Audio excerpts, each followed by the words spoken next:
She arrived with nothing but a basket of seeds and old recipes nobody wanted. By February, those seeds and recipes were the only thing standing between 400 people and a grave. Briar Ridge, Nebraska. Winter of 1888. A mail-order bride named Evelyn Mercer stepped off a wagon into a world that had already decided she didn't matter. Her husband barely looked at her. The town barely noticed her. She was just another woman brought west to cook and keep quiet.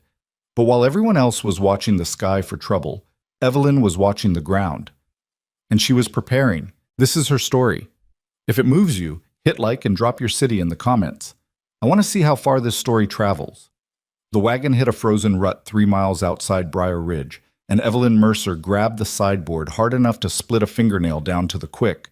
She didn't cry out. She pressed her thumb against her palm, breathed through her nose, and watched the Nebraska sky go gray and enormous above her. It was the 3rd week of November, 1888, and the temperature had been dropping since she crossed into the territory 4 days ago.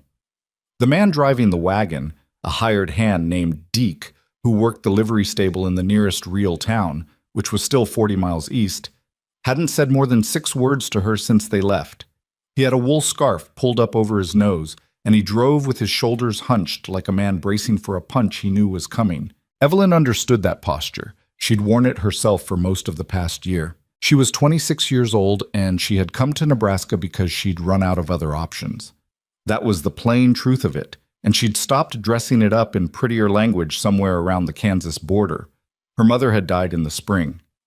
The house in Ohio had gone to pay debts. Her older brother had a wife who made it clear there wasn't room, and her younger brother was 17 and couldn't barely feed himself. She had $20, a trunk, 2 good hands, and a letter from a man named Jonah Mercer who had written that he needed a capable woman and that he had 160 acres and a sound house. The letter had been polite, careful. It told her almost nothing about the man who wrote it, which in her experience meant either he was private by nature or there was something he didn't want her to know before she was already too far away to turn around. She'd been corresponding with Jonah Mercer for 4 months through a marriage broker out of Chicago. His letters were short, practical.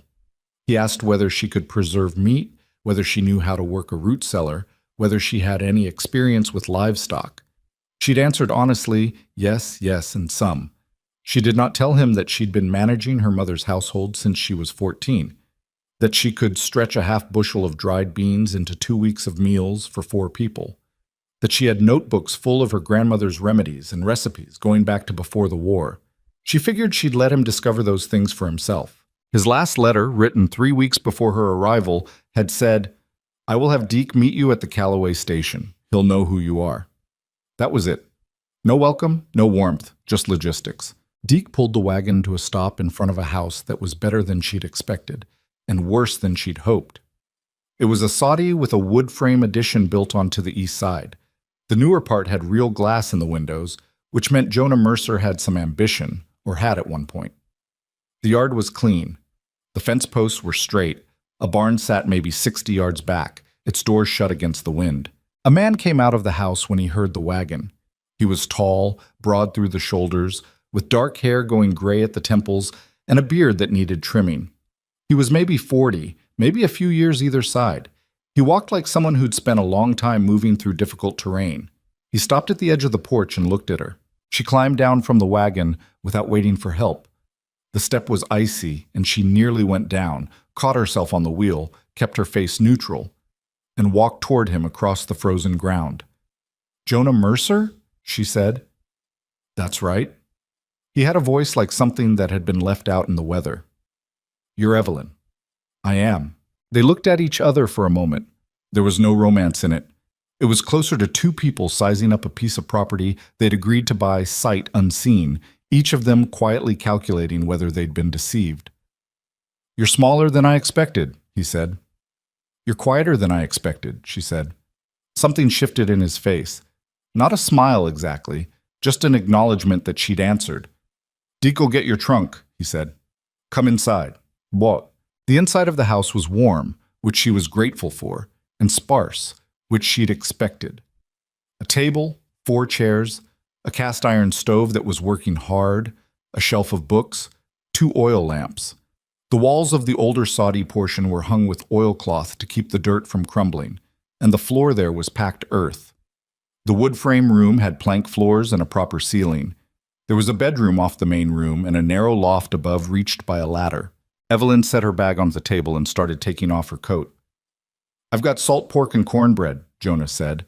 He was at the stove, not looking at her. "It's not much, but it's hot." "That's fine," she said. "I don't cook much beyond the basics. Never saw the point in fussing." She looked at the back of his neck and thought, there it is. "What do you consider fussing?" she asked. He turned and looked at her like he was surprised she'd pushed on it. "Spending 3 hours making something that's done in 20 minutes and tastes about the same." "Food doesn't taste the same," she said, keeping her voice even. "The way something's made changes what it does to you." He made a sound that wasn't quite agreement and wasn't quite dismissal. He put the cornbread on the table and ladled out 2 bowls of salt pork, and she sat down and ate and looked around the room and started making a list in her head. The cellar door was beside the stove. She'd check it tomorrow. She'd seen a kitchen garden gone to frost outside the window. She'd want to know what he'd put up and what he hadn't. The woodpile was decent, but not deep enough for a hard winter. She'd need to say something about that carefully because he didn't look like a man who took direction easily. She was here. She'd made her choice. Now she had to make it work. But Jonah Mercer was not a cruel man. That was the first thing she learned, and it mattered. He wasn't warm either, not in any way she'd been used to, but he wasn't mean. He was the kind of person who had lived alone a long time and had organized his entire life around efficiency and quiet, and her presence disrupted both of those things in ways she could see he was trying to tolerate. He woke before dawn every day and was in the barn before she'd gotten the stove going. He came in for meals, ate whatever was in front of him without comment, and went back out. In the evenings, he read or did accounts or sharpened tools. He spoke when he had something to say and didn't when he didn't. She had grown up in a house full of noise and people, and she found his silences strange at first and then, gradually, something she could work in. She used the silences to think, to plan. The cellar was the first thing she'd assessed after she'd settled in, and what she found there worried her more than she let on. Jonah had put up some things. 2 barrels of salted beef, a crate of turnips going soft at the edges, some dried corn, a small store of flour and dried beans. It was enough for one person to get through winter without starving. For 2 people, it would be tight. And Jonah had the appetite of a man doing hard physical labor from 4 in the morning until dark, which meant he ate considerably more than one ordinary person. She didn't say this to him directly. She'd learned early that telling Jonah Mercer he'd done something wrong was like pushing on a fence post. It didn't move. It just made her look foolish for trying. She worked around him instead. She started in November, the day after she arrived. There wasn't much left to harvest from the kitchen garden, but she'd checked everything anyway, pulling up root vegetables that had been left in the ground, cutting the last of the dried seed pods for seeds she'd plant in spring. She went through the surrounding scrubland with a basket and collected dried rose hips and the last of the wild onions and a clutch of dried cattail heads that most people didn't know you could use, but her grandmother had shown her. She pickled what she could. She dried what she couldn't pickle. She rendered fat from the kitchen scraps and stored it in crocks. She made a stock from beef bones that Jonah had been throwing to the dog, letting it reduce down until it was nearly solid, then storing it in the cold cellar where it would keep for months and could be dissolved into hot water to make broth that had real nutrition in it. Jonah watched this with the particular expression of a man who thought something was unnecessary but couldn't quite articulate why without sounding unreasonable. "You know we have enough food," he said one evening, watching her core and dry apple rings by the stove. She'd traded 2 jars of pickled beets to the widow Halbrook down the road for a bushel of apples, because the widow's tree had produced more than she could use. "Do we?" Evelyn said. "I've wintered here 7 years. I know how much food we need." "You've wintered alone," she said, "and you've had one body's luck each time. You don't know which winter's going to be the bad one until you're already in it." He was quiet for a moment. "There's such a thing as too much worry. And there's such a thing as not enough preparation," she said pleasantly. "One of us will be right in February. I hope it's you." He made that sound again, the not quite dismissal, and went back to his book. She hung the apple rings on a string above the stove and started on the next batch. The town of Briar Ridge was small enough that Evelyn had met most of its population within her first 2 weeks, mostly because she made a point of it. She walked the 3/4 of a mile to the general store twice a week, and she paid attention to what she saw. She saw a town that was not ready for a bad winter. It wasn't that people were careless exactly.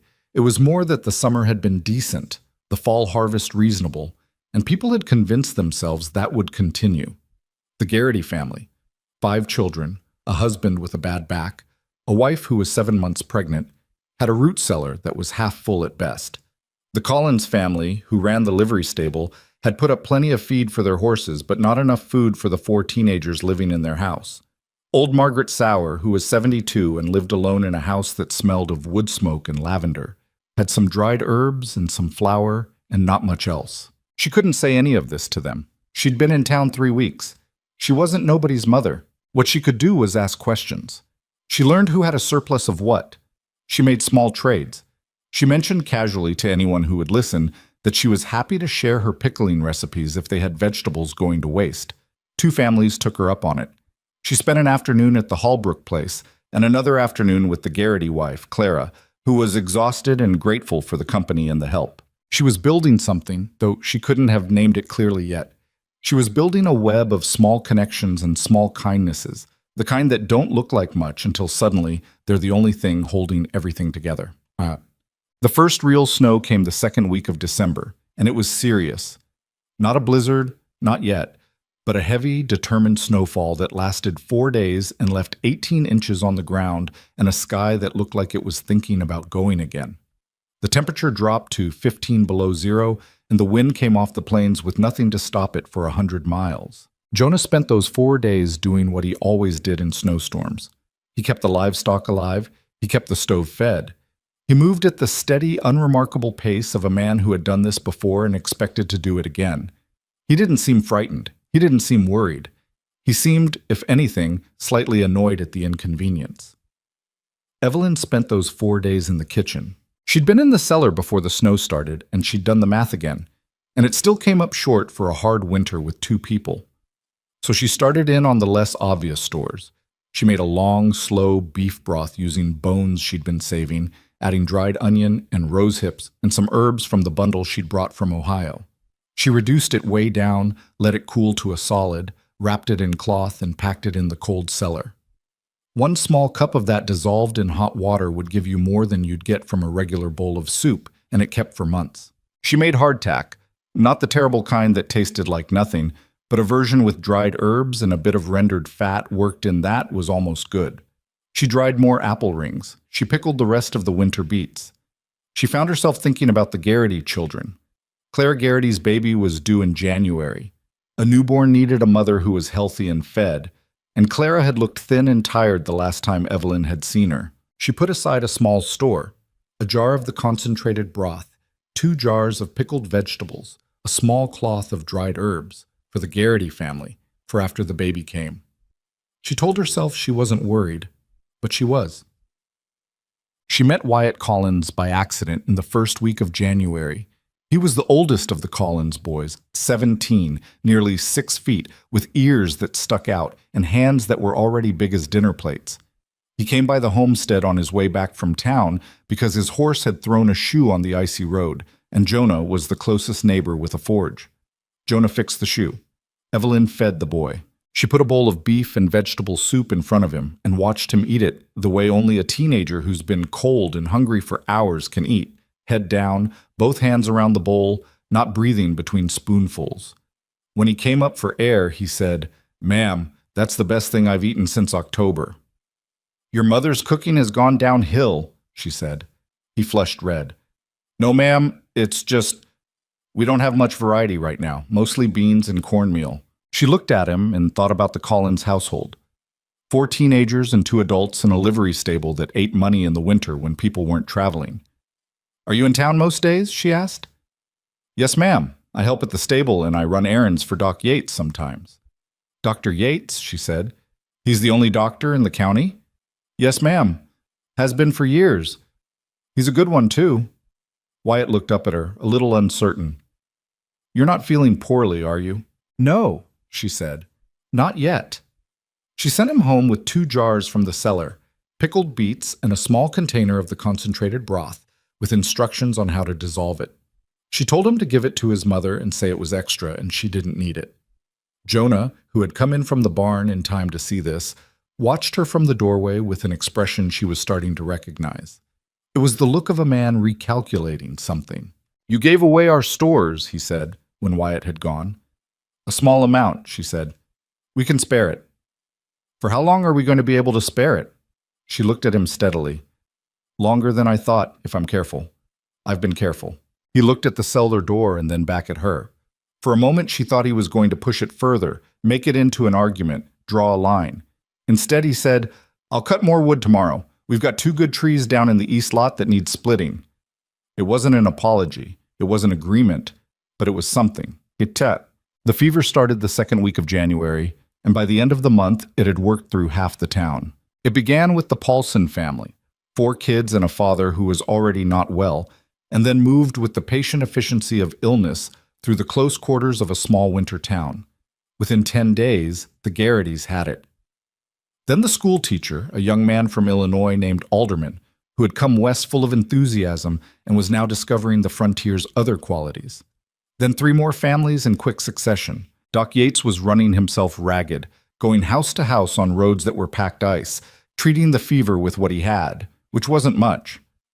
The illness itself was survivable for most people. It burned hot for several days and then broke, leaving the patient wrung out and weak.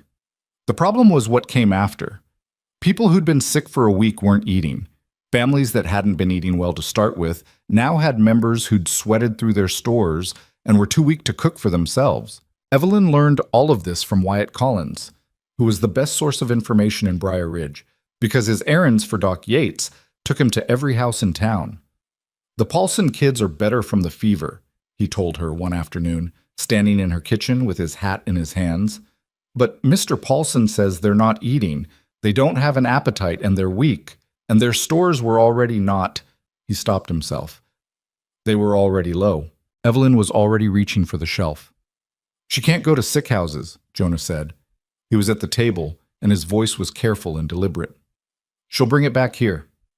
"I know," Evelyn said. "Then what are you doing?" She turned and looked at him. "I'm not going anywhere. Wyatt is." Wyatt blinked. "Ma'am, you already go to every house in town. You've probably been exposed to everything there is to be exposed to by now." She was already thinking through it as she talked.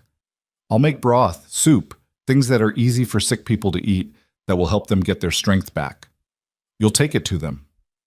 "That's—" Wyatt stopped. "That's a lot of work for you." "Yes," she agreed. "And your supplies," he started. "Are my business," she said. "Will you do it?" He looked at her for a long moment with an expression that was too old for 17. Then he said, "Yes, ma'am. I'll do it." Jonah said nothing. But he didn't say no, and at that point, that was enough. Matem. She started with the Paulsons.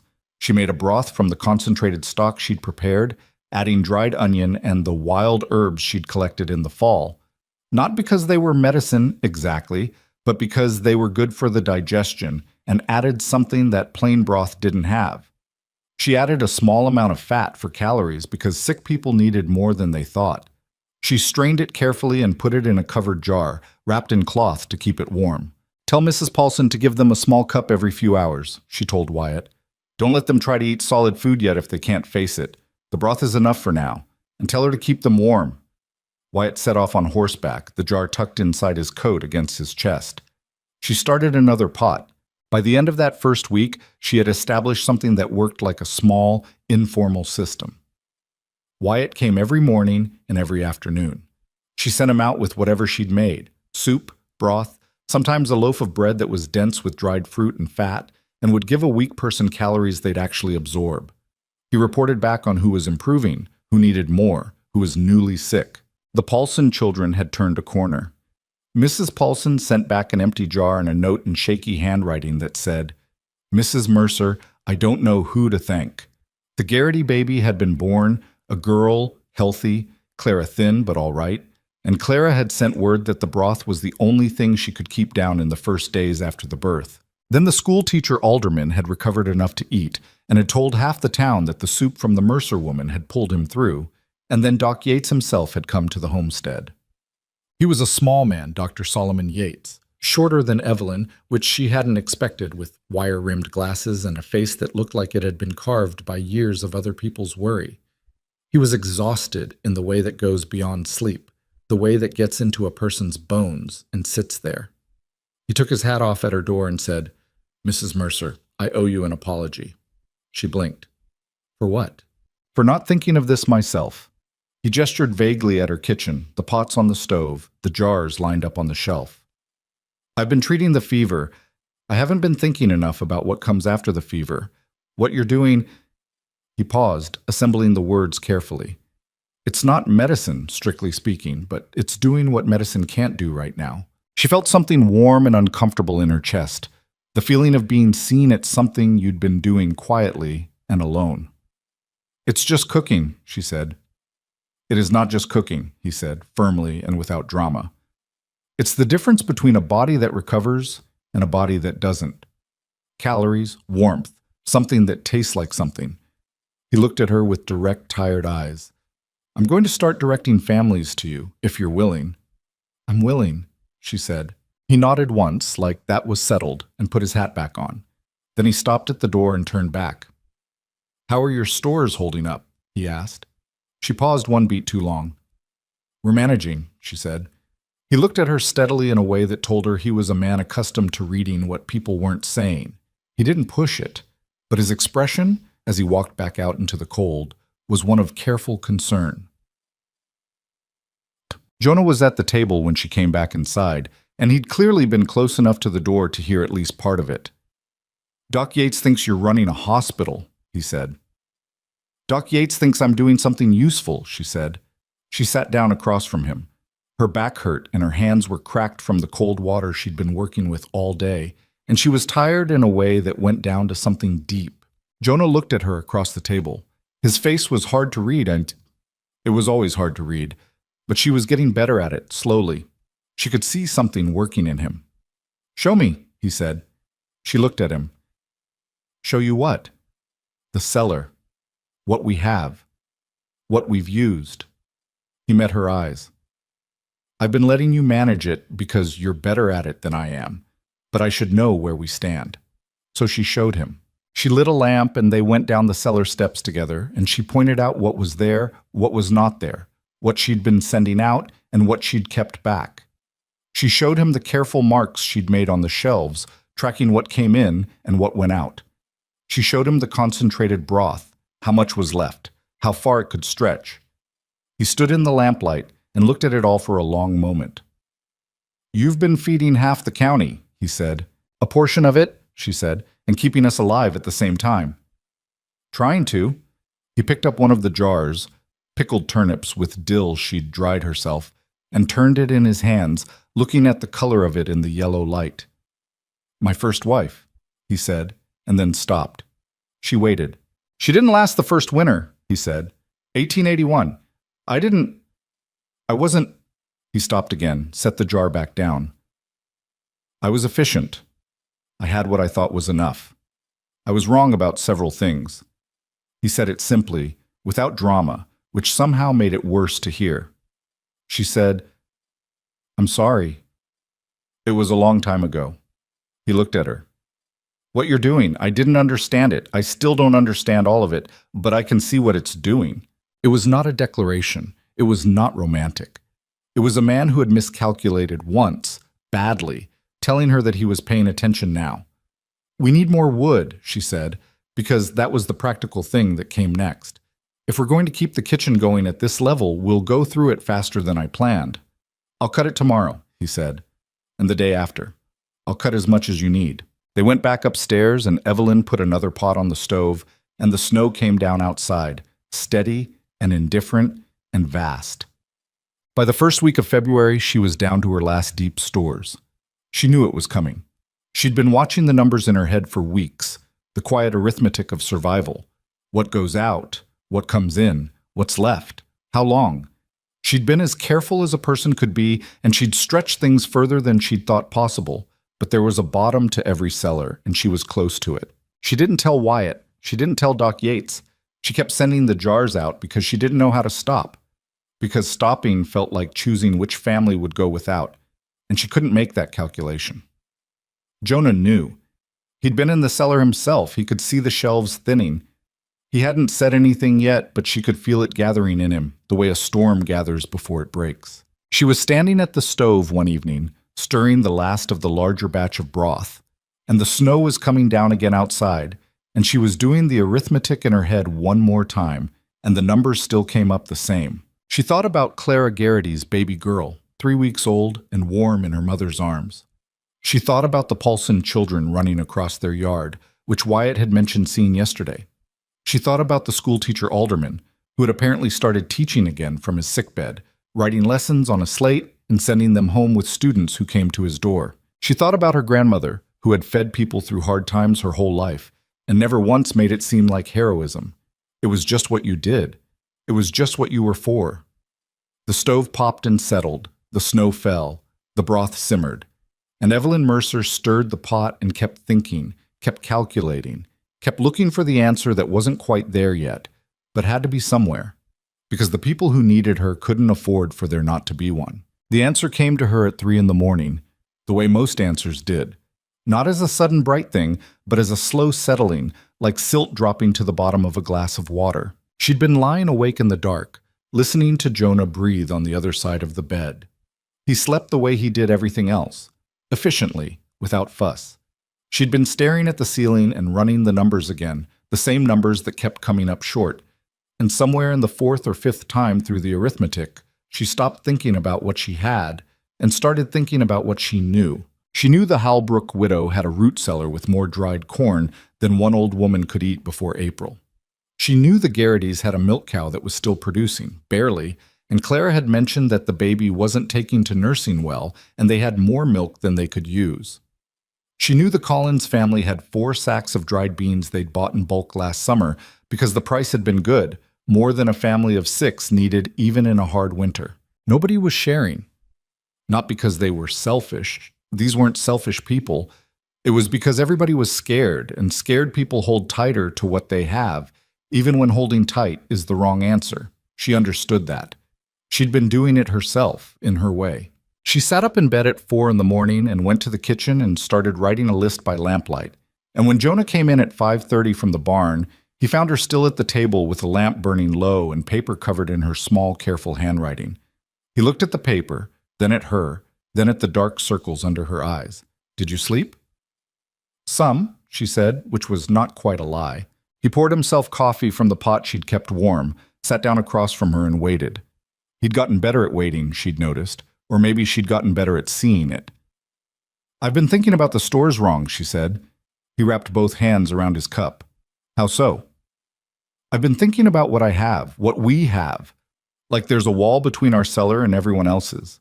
She tapped the list with her pencil. "But there isn't a wall. Or there doesn't have to be one." He was quiet for a moment. "You want to ask people for food. I want to ask people to share what they can spare. There's a difference." "Is there?" "Yes," she said patiently. "Asking for charity it puts people in a bad position. It makes the person giving feel powerful and the person receiving feel small. What I'm thinking is different. It's more like pooling. Everyone puts in what they have too much of. Everyone takes out what they need. Nobody's the charity case, and nobody's the benefactor." Jonah looked at her for a long moment. He had the expression he got when he was working through something he wasn't sure he agreed with. People are scared of their own supplies running out. They're not going to be easy to convince. "I know," she said. "That's the hard part. Who's going to organize it?" She looked at him. He set down his cup. "Ah," he said. She talked to Wyatt first because Wyatt was young enough that good ideas still seemed possible to him, and because he knew everyone in Briar Ridge and everyone knew him. He came by that morning with his usual anxious energy, hat in hand, stamping snow off his boots at the door, and she sat him down and told him what she was thinking while she ladled soup into jars. He listened without interrupting, which was a quality she'd come to value in him. When she finished, he was quiet for a moment, turning his hat slowly in his hands. "Mrs. Paulson would do it," he said. "After what you did for her kids, she'd give you her last potato." "I don't want her last potato. I want what people can spare without hurting themselves." "I know. I'm just saying there's There's goodwill there. More than you might think. He looked up at her. The thing is, people don't really know what everybody else has. They're all just sitting in their own houses thinking they're the only ones managing. That's exactly right, she said. If they knew... He stopped, working it out. If they knew that old Mrs. Halbrook has extra corn and the Garrity's have extra milk, they might not feel so alone about it. Yes, Evelyn said. Wyatt nodded slowly. Then he said, I can talk to people. I go everywhere anyway. I could, sort of feel out who might be open to it before you make any kind of public, he waved his hand, announcement or whatever. That would be very helpful, she said. He stood up, put his hat on, then stopped.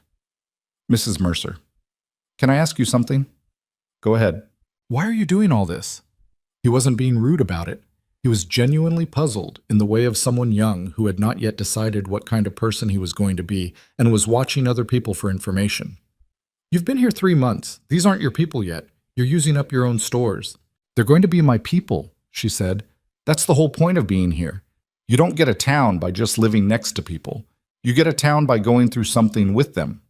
He looked at her for a moment with that too old expression that kept showing up on his young face. Then he said, Yes, ma'am, and went out into the cold. Doc Yates came by that afternoon. He'd been doing that more regularly now, stopping in on his rounds between houses, less to check on her than to think out loud at someone who wouldn't interrupt him. She'd found she didn't mind. He was a practical man who had seen a lot of human nature, and his company was better than the silence. He sat at her kitchen table with his coat still on. He was always cold, she'd noticed, the kind of thin-blooded man who never quite warmed up in winter, and watched her work while he talked. The alderman boy had a setback, he said. Nothing severe. He pushed himself back to teaching too fast, wore himself back down. I'll send extra broth, she said. The Paulson father is still weak. The fever went, but the cough stayed. He paused. I'm worried about his lungs. She didn't say anything to that because there wasn't much to say. She kept stirring. How are you doing? He asked. Fine. Your stores? She was quiet one beat. Managing. He was quiet too for a moment. Then, I've been a doctor in this county for 11 years. I know what managing means when someone says it in that particular voice. She turned from the stove and looked at him. He looked back at her, steady and direct, no judgment in it. I'm close to the bottom, she said. Not there yet, but I can see it. He nodded once, like she'd confirmed something he already knew. How long? 2 weeks if I'm careful, 3 if I'm very careful and nothing gets worse. And if the sickness flares again? She didn't answer that. He took off his glasses and rubbed his eyes with the heels of his hands, a gesture she'd noticed he made when he was tired enough that he'd stopped caring how he looked. I've been thinking, he said, that we have a town of people who are all afraid and all managing and none of them talking to each other about it. I've been thinking that too, she said. I talked to Wyatt this morning. He put his glasses back on and looked at her. What are you planning? She told him. He listened the same way Wyatt had, but his responses were different. A doctor's responses. Pragmatic. Looking for the failure points. People won't share if they think they're being asked to give up their safety net, he said. So we have to be specific about what's being asked. Not give what you can. That's too vague. It makes people anxious. I'm thinking more like, if you have more than 8 weeks of a particular thing, share what's above that. Keep your 8-week buffer. Contribute the surplus. He considered this. That's actually quite sensible. The other piece is that it has to go both ways, she said. People who contribute need to know they can take from it too, if they need to. It's not charity, it's a pool. Everyone owns a share of it. Who administers it? She paused. She hadn't fully worked that out. It has to be someone people trust, someone without a stake in any particular family's outcome. They looked at each other. I'm the doctor, he said. I already go into every house. People tell me things they wouldn't tell anyone else. He said it matter-of-factly, not like he was volunteering, but like he was observing a logical conclusion. Would you be willing? She asked. I've been trying to keep this town alive for 11 years, he said. Yes, I'd be willing.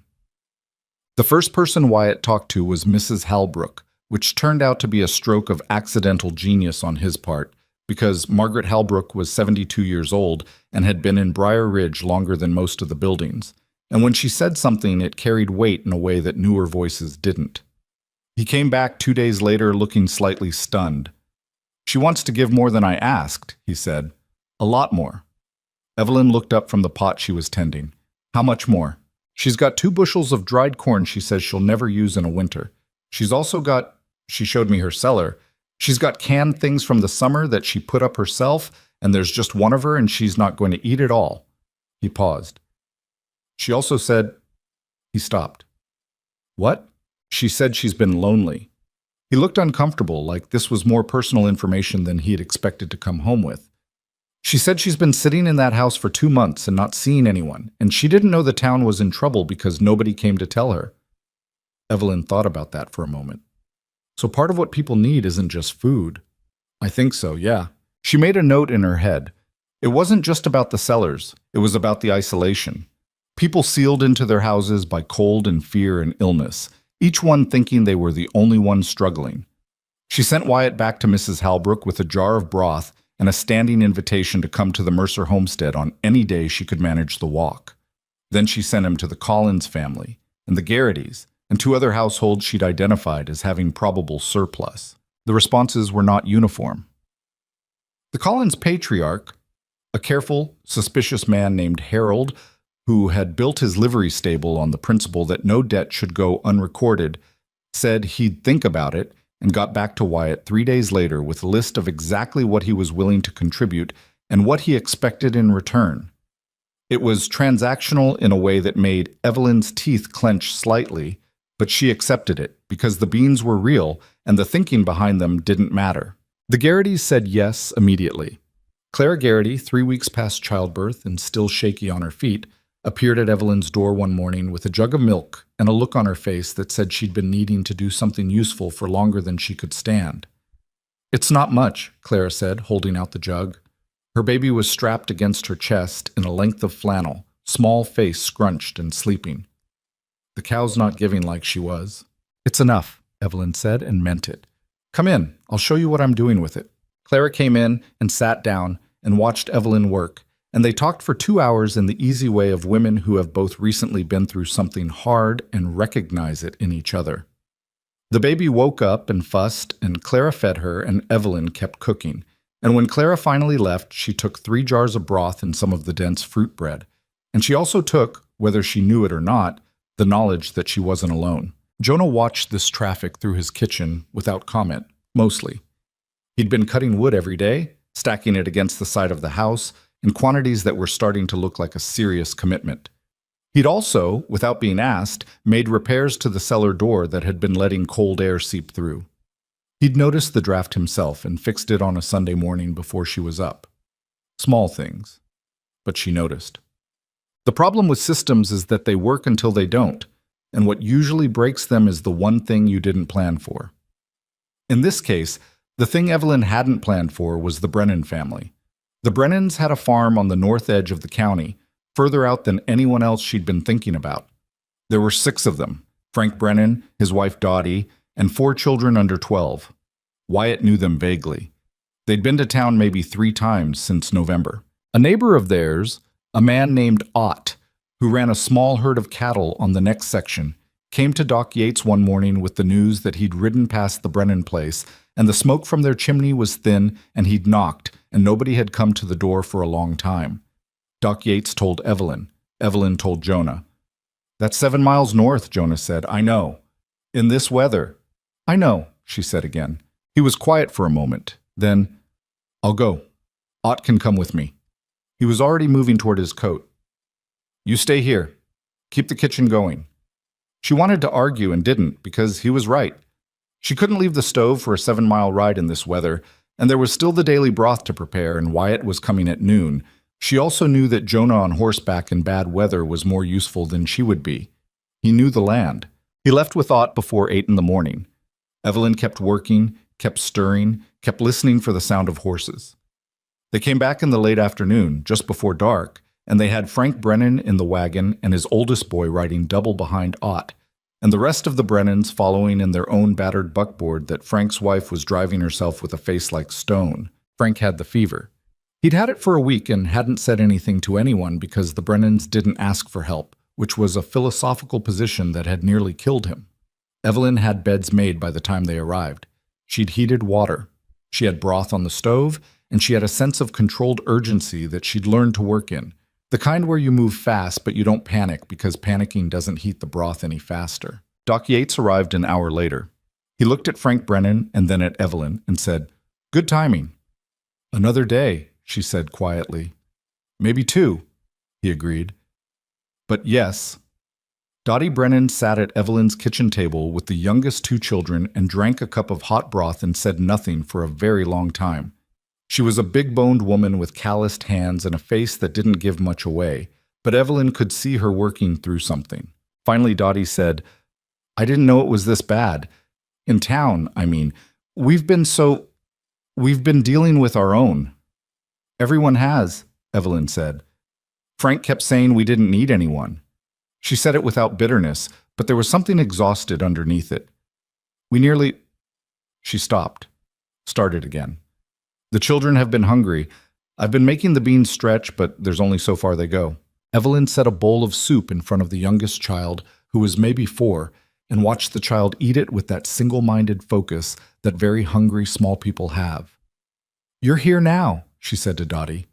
It was simple. It was enough. "Oh." Jonah came to stand beside her that evening after the Brennan children were settled and Frank was sleeping and Doc Yates had gone home to rest and Dottie was sitting with her husband. The kitchen was quiet for the first time all day. The fire in the stove was burning low and steady. Outside the wind was picking up again, a sound like something restless moving around the edges of the house. 7 families now, Jonah said. 8, counting the Brennans. He stood beside her at the stove, not touching, just close enough that she could feel the warmth coming off him from his coat, which still held the cold of the outdoors. He looked at the pot, and then at the shelf, and then at the cellar door. "Evelyn," he said. She turned to look at him. He almost never used her name. When he needed her attention, he usually just started talking. She'd noticed this and had been quietly keeping count. "I know," she said. "The numbers, I know." He looked at her.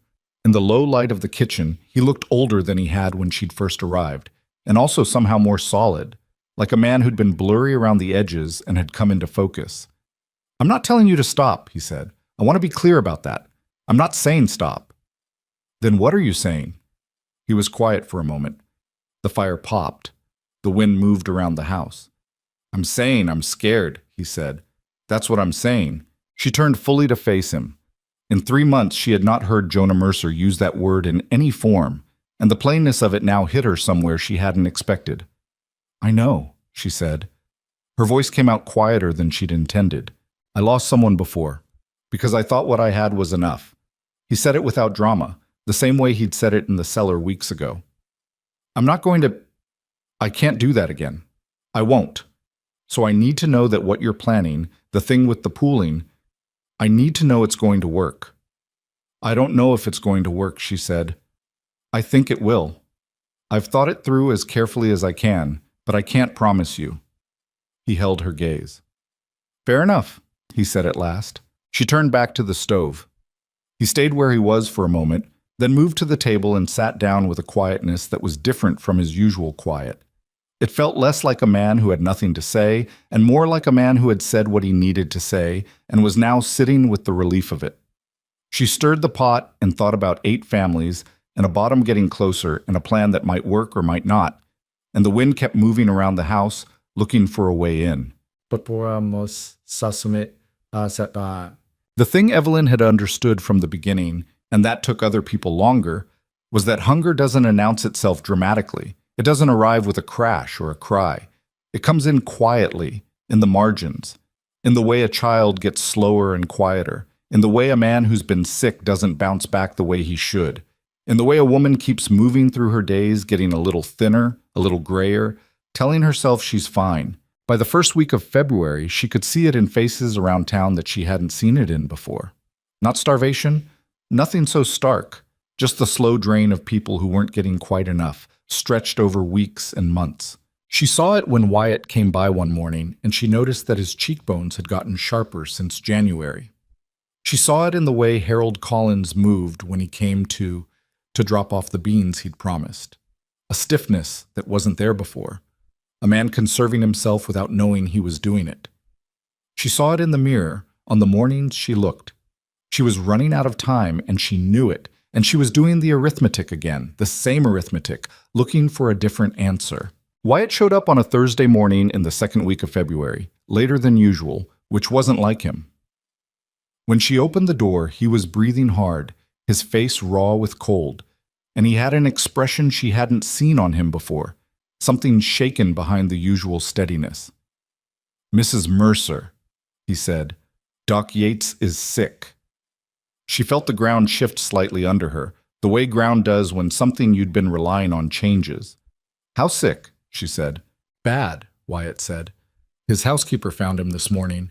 He's got the fever and He stopped. "He's not young. He kept saying last night." She looked at Wyatt's face for a moment. Then she stepped back from the door. "Come in," she said. "Tell me everything." He came in and sat down and told her, and she stood at the stove and listened and kept her hands busy because that was how she kept her head clear. Doc Yates, who had been the axis around which everything else turned, who had been directing patients to her kitchen and coordinating the informal network of food distribution and monitoring who was well and who was not, Doc Yates was down. Outside the window, the sky was the particular white-gray color it got before serious snow. She'd been watching it all morning. "His family," she said. "His wife. The children." "3 kids," Wyatt said. "His wife came to get me. She doesn't know what to do." Evelyn stood at the stove for a moment with the ladle in her hand and looked at the shelf with its diminishing row of jars. She thought about what she had. She thought about what she needed to do. She thought about the conversation she needed to have with Jonah tonight, the real one, the one where she said out loud what the numbers had been telling her for 2 weeks. She put the ladle down. "Fill those jars," she said to Wyatt, pointing to the clean jars on the shelf. "Everything in this pot. We're going to the Yates house first, and then we're going to figure out what comes next." "What has come next?" Wyatt asked, getting up, reaching for the jars. Evelyn looked at the white-gray sky through the window. The snow was going to come tonight. She could feel it in the particular heaviness of the air, and it was going to be serious. She could feel that too. "I'm going to ask the town for help," she said. "I just need to figure out how to do it without making everyone more scared than they already are." The snow started that night, just as she'd known it would. It didn't come in gently. It came the way serious Nebraska winter comes, sideways, with wind behind it that had been building momentum across 100 miles of open plain.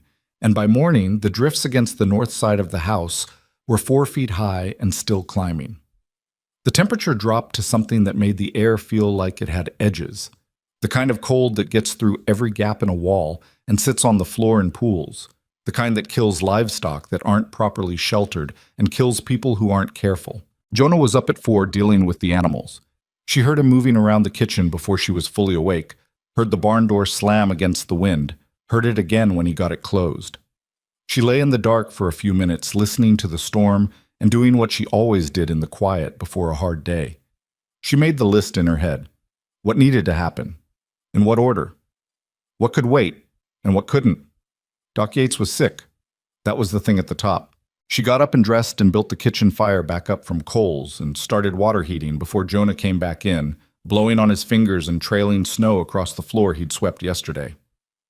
"How bad is it?" she said. "Bad enough." He pulled off his outer coat and hung it by the stove to dry. "Can't ride to town in this." "I know." He looked at her. "The Yates family." "I know," she said again. She'd sent Wyatt to them yesterday with everything she could spare from the afternoon's batch.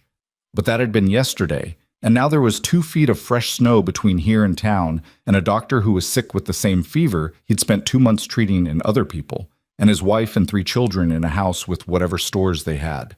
She didn't say any of this out loud because Jonah already knew it, and saying it wouldn't change the snow. What she said instead was, "I need to go to the cellar." He followed her down without asking why. They stood in the lamplit cold of it together, and she went through it the way she'd gone through it a dozen times. Carefully, honestly, not rounding up. The jars on the shelf, the barrels, the cloth-wrapped blocks of concentrated broth, which were down to 4. The flour, which was getting low. The dried beans, which were the Collins contribution and were holding. The salt pork, which was almost gone. She said the numbers out loud as she went. Jonah stood with his arms crossed and listened. When she finished, there was a silence that had weight to it. 2 weeks, she said. Maybe a little more if I cut back further on what I'm sending out. And if you cut back, he said, people who are already weak get weaker. Yes. He uncrossed his arms and put one hand on the shelf, looking at the jars. You've been carrying this alone. It was mine to carry. It's ours, he said. It's been ours since you got here. He stopped. I should have been in this cellar with you months ago. She looked at him. His face in the lamplight was the same difficult-to-read face it always was, but she'd been learning its geography for 3 months now, and she could see the thing underneath. Not guilt exactly, something more complicated than that. A man realizing something about himself that he didn't like. You cut the wood, she said. You fixed the cellar door. You rode 7 miles in the cold to bring the Brennans in. You've been in this, Jonah, just not the part that happens in here. He looked at her for a moment. Then he nodded once, just slightly, the way he acknowledged things he couldn't argue with. What do you need? He said. I need the storm to stop, she said. And then I need to talk to the town. But the storm lasted 2 days. Not 2 days of the worst of it. The worst was the first night and into the following morning, but 2 days before the wind dropped enough that traveling was possible, and even then it was hard going. The roads were buried. The drifts had closed gaps between fences and made everything look like a different landscape, the familiar made strange by accumulation. She spent those 2 days cooking from what she had. She stretched everything she could. Bones that would have gone to the dog were boiled down to nothing and then boiled again. She made a soup from the last of the dried corn and the beans and some dried wild onion and a heel of salt pork that wasn't much more than fat and gristle. And it was not pretty, but it was warm, and it had calories in it, and that was what mattered. She sent Jonah out on the second day when the wind had dropped, with 2 jars and instructions. He went without complaint, which still occasionally surprised her. He came back that afternoon with news she'd been afraid of. Yates is worse, he said. He was at the door, stamping snow off his boots, not meeting her eyes right away. His wife, Eleanor, she's holding it together, but she's scared. The oldest kid is running a low fever. The little ones are fine, but they're not eating well. What do they have for stores? Not much. Doc was out of the house so much this winter. Eleanor wasn't. She was managing the kids alone, and he paused. They're not low the way the Paulsons were low, but they've been burning through things fast with a sick man in the house. Evelyn put down the spoon she'd been holding. Eleanor Yates came to me once, back in December, before the fever started. She brought me a jar of her plum preserves as a welcome gift. She was embarrassed about it, said it was just a small thing. She paused. She didn't have to do that. I'd just arrived. Jonah was quiet. She doesn't know how bad it is with us, Evelyn said. She thinks I have plenty. She thinks I've got enough to keep feeding people indefinitely. She looked at the shelf, at the diminishing row of jars. I've let people think that because I didn't want them to be scared. But now Doc Yates is sick, and they're going to need your stores, and your stores aren't there, Jonah said. Yes. He sat down at the table. He had snow in his beard, and his hands were red from the cold, and he looked like a man who had been outside in February on the Nebraska frontier for 40 years and was not going to break under that fact. But he also looked like a man who was working through something hard. His family is asking, Jonah said. Eleanor asked me. She was careful about it. She wasn't demanding. But she asked if there was any more of the broth. She said it's the only thing Saul can keep down. There it was. The thing she'd been knowing was coming for 2 weeks, finally arriving. Eleanor Yates, who had brought her plum preserves in December. Saul Yates, who had sat at her table with his glasses off and said, it is not just cooking. 3 children, one of them already running a fever. And in her cellar, 4 blocks of concentrated broth, 2 weeks of stores for her and Jonah alone, less than that if she kept sending things out. She can have the broth, Evelyn said. Jonah looked at her. Not all of it, she said, but enough. For now. She said it clearly with conviction, because if she let herself waver, she'd talk herself out of it. We'll figure out the rest. But Saul Yates doesn't die because I was counting jars. Jonah held her gaze for a long moment. Then he said, I'll take it over first thing tomorrow. She nodded and went back to the stove, and neither of them said what they were both thinking, which was that figuring out the rest was becoming an increasingly urgent problem. She couldn't sleep that night. She lay in the dark and listened to Jonah's steady breathing and stared at the ceiling and let herself for the first time really sit with how frightened she was. It was one thing to be scared and keep moving, which she'd been doing for months. It was another thing to stop, in the quiet, and let the fear be there without immediately trying to outrun it. She'd been moving so fast, thinking so hard, staying so practical, that she hadn't let herself just feel the weight of it. She was nearly out of food. Winter wasn't over. The doctor was sick. A blizzard had just reset the town's misery counter back to 0. And she had built something. This informal, fragile, half-working network of broths and jars and a 17-year-old boy on horseback that people were now depending on. And she didn't know how to keep it alive on what was left in her cellar. She thought about the conversation she'd been building toward for days. The one she needed to have with the town. Standing up in front of people and asking for help, not abstractly, not as a pooling concept she'd explained to Wyatt in her kitchen, but actually standing there and saying, "I need you. We need each other. I can't do this alone anymore." She'd helped other people her whole life. Her mother, her brothers, the neighbors in Ohio, and now these people in Nebraska she'd known less than 3 months. She knew how to give help. She was good at it. She was terrible at asking for it. Her grandmother had told her once, "The hardest thing you'll ever do is let people see you with empty hands."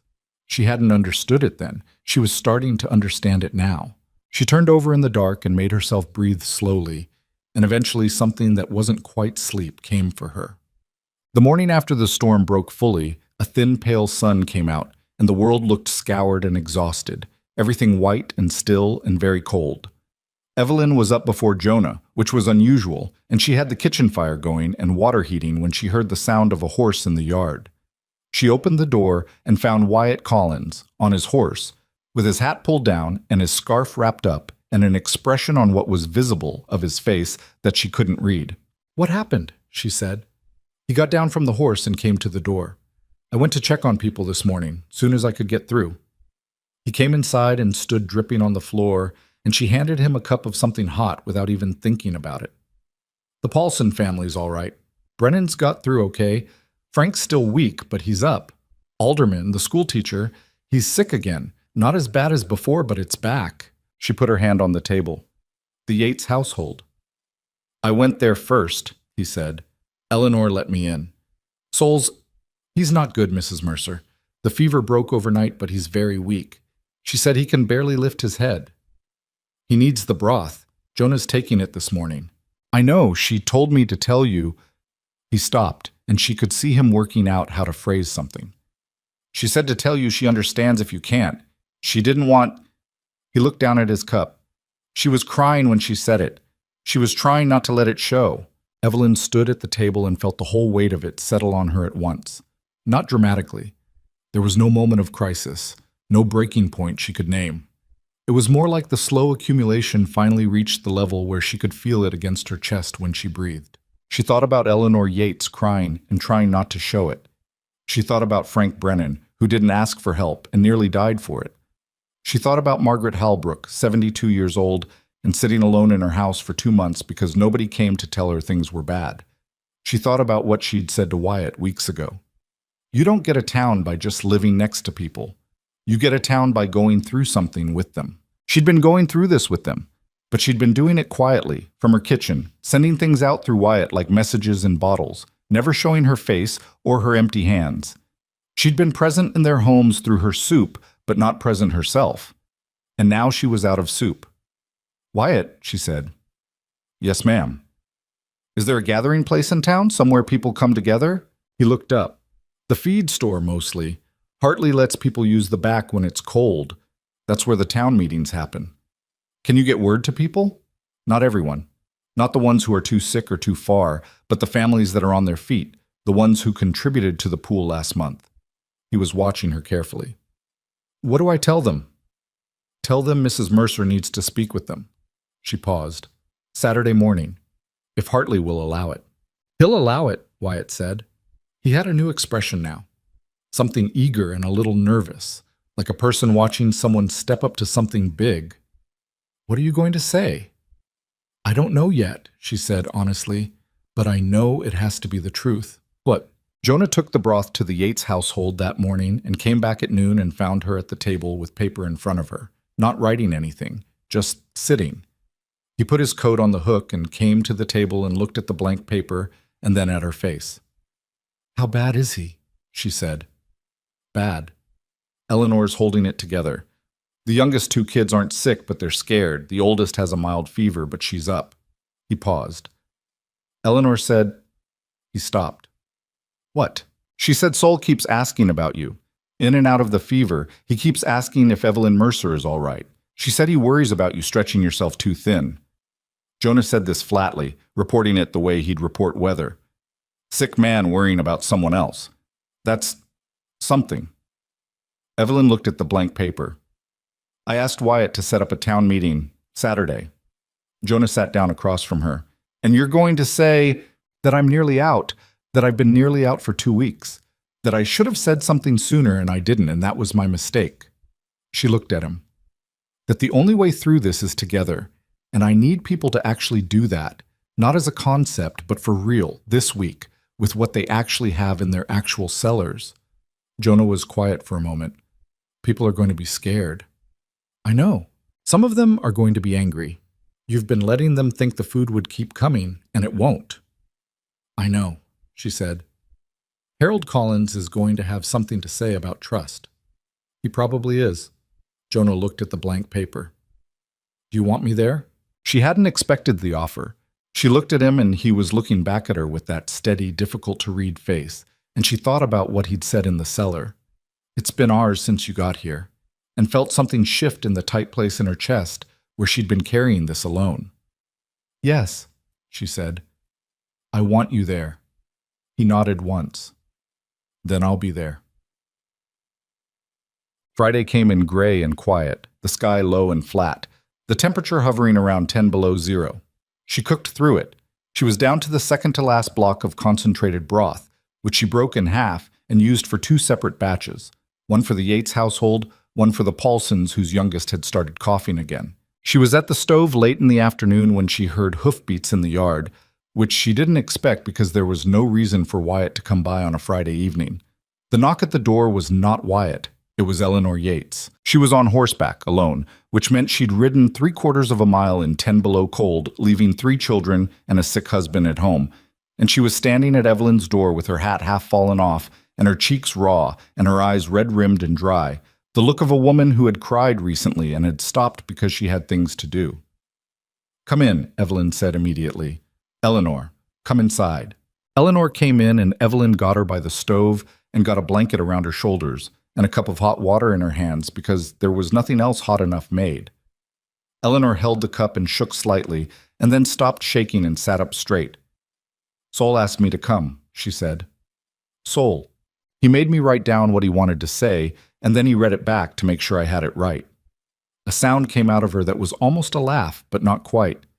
He's got a 104-degree fever, and he's dictating letters.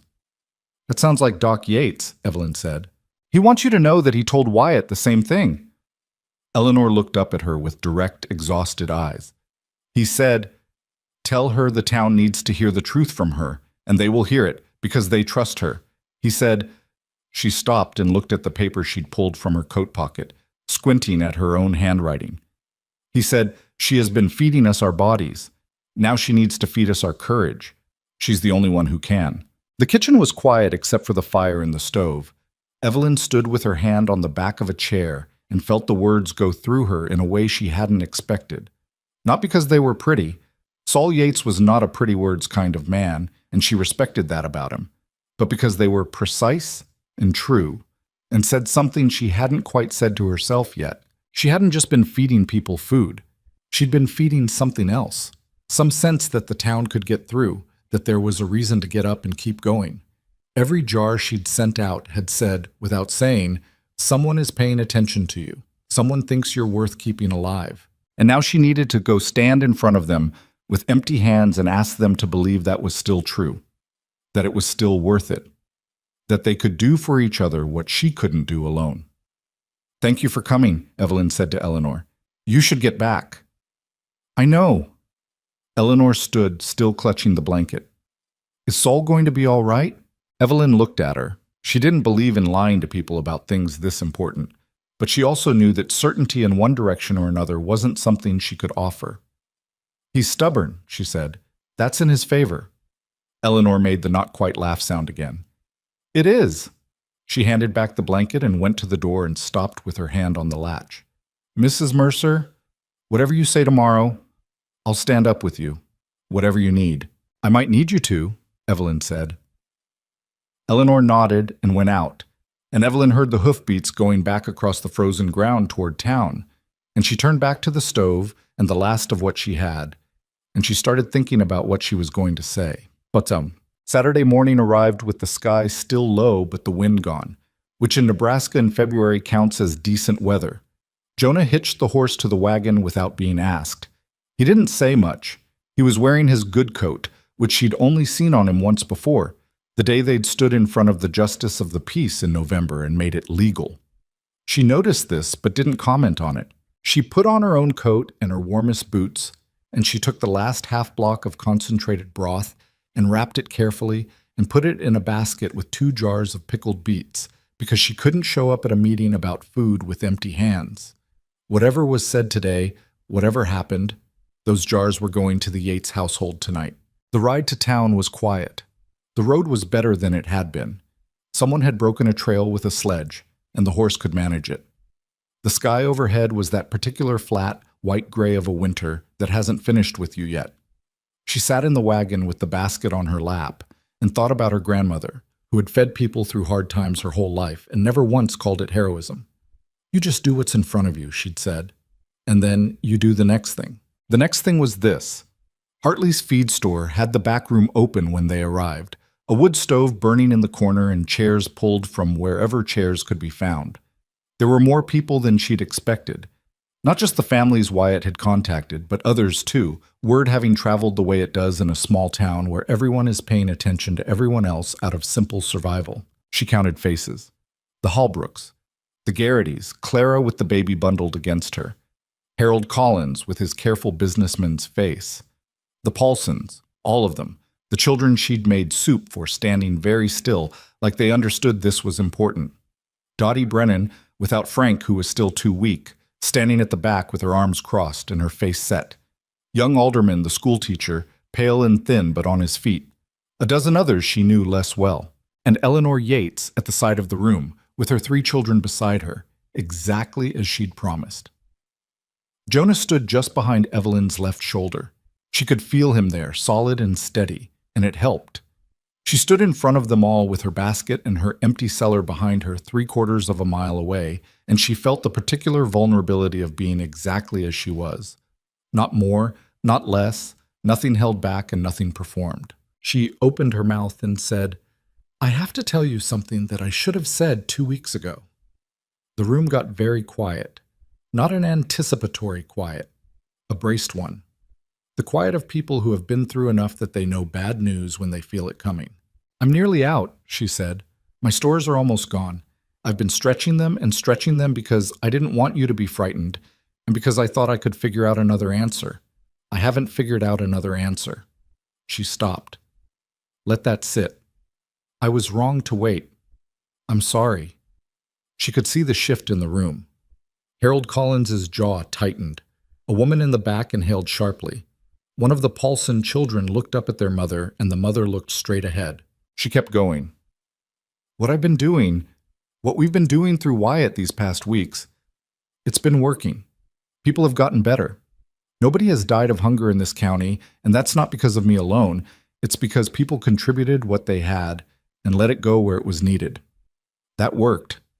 She looked around the room. It needs to happen again, but bigger. And I can't be the one to run it. I don't have the stores.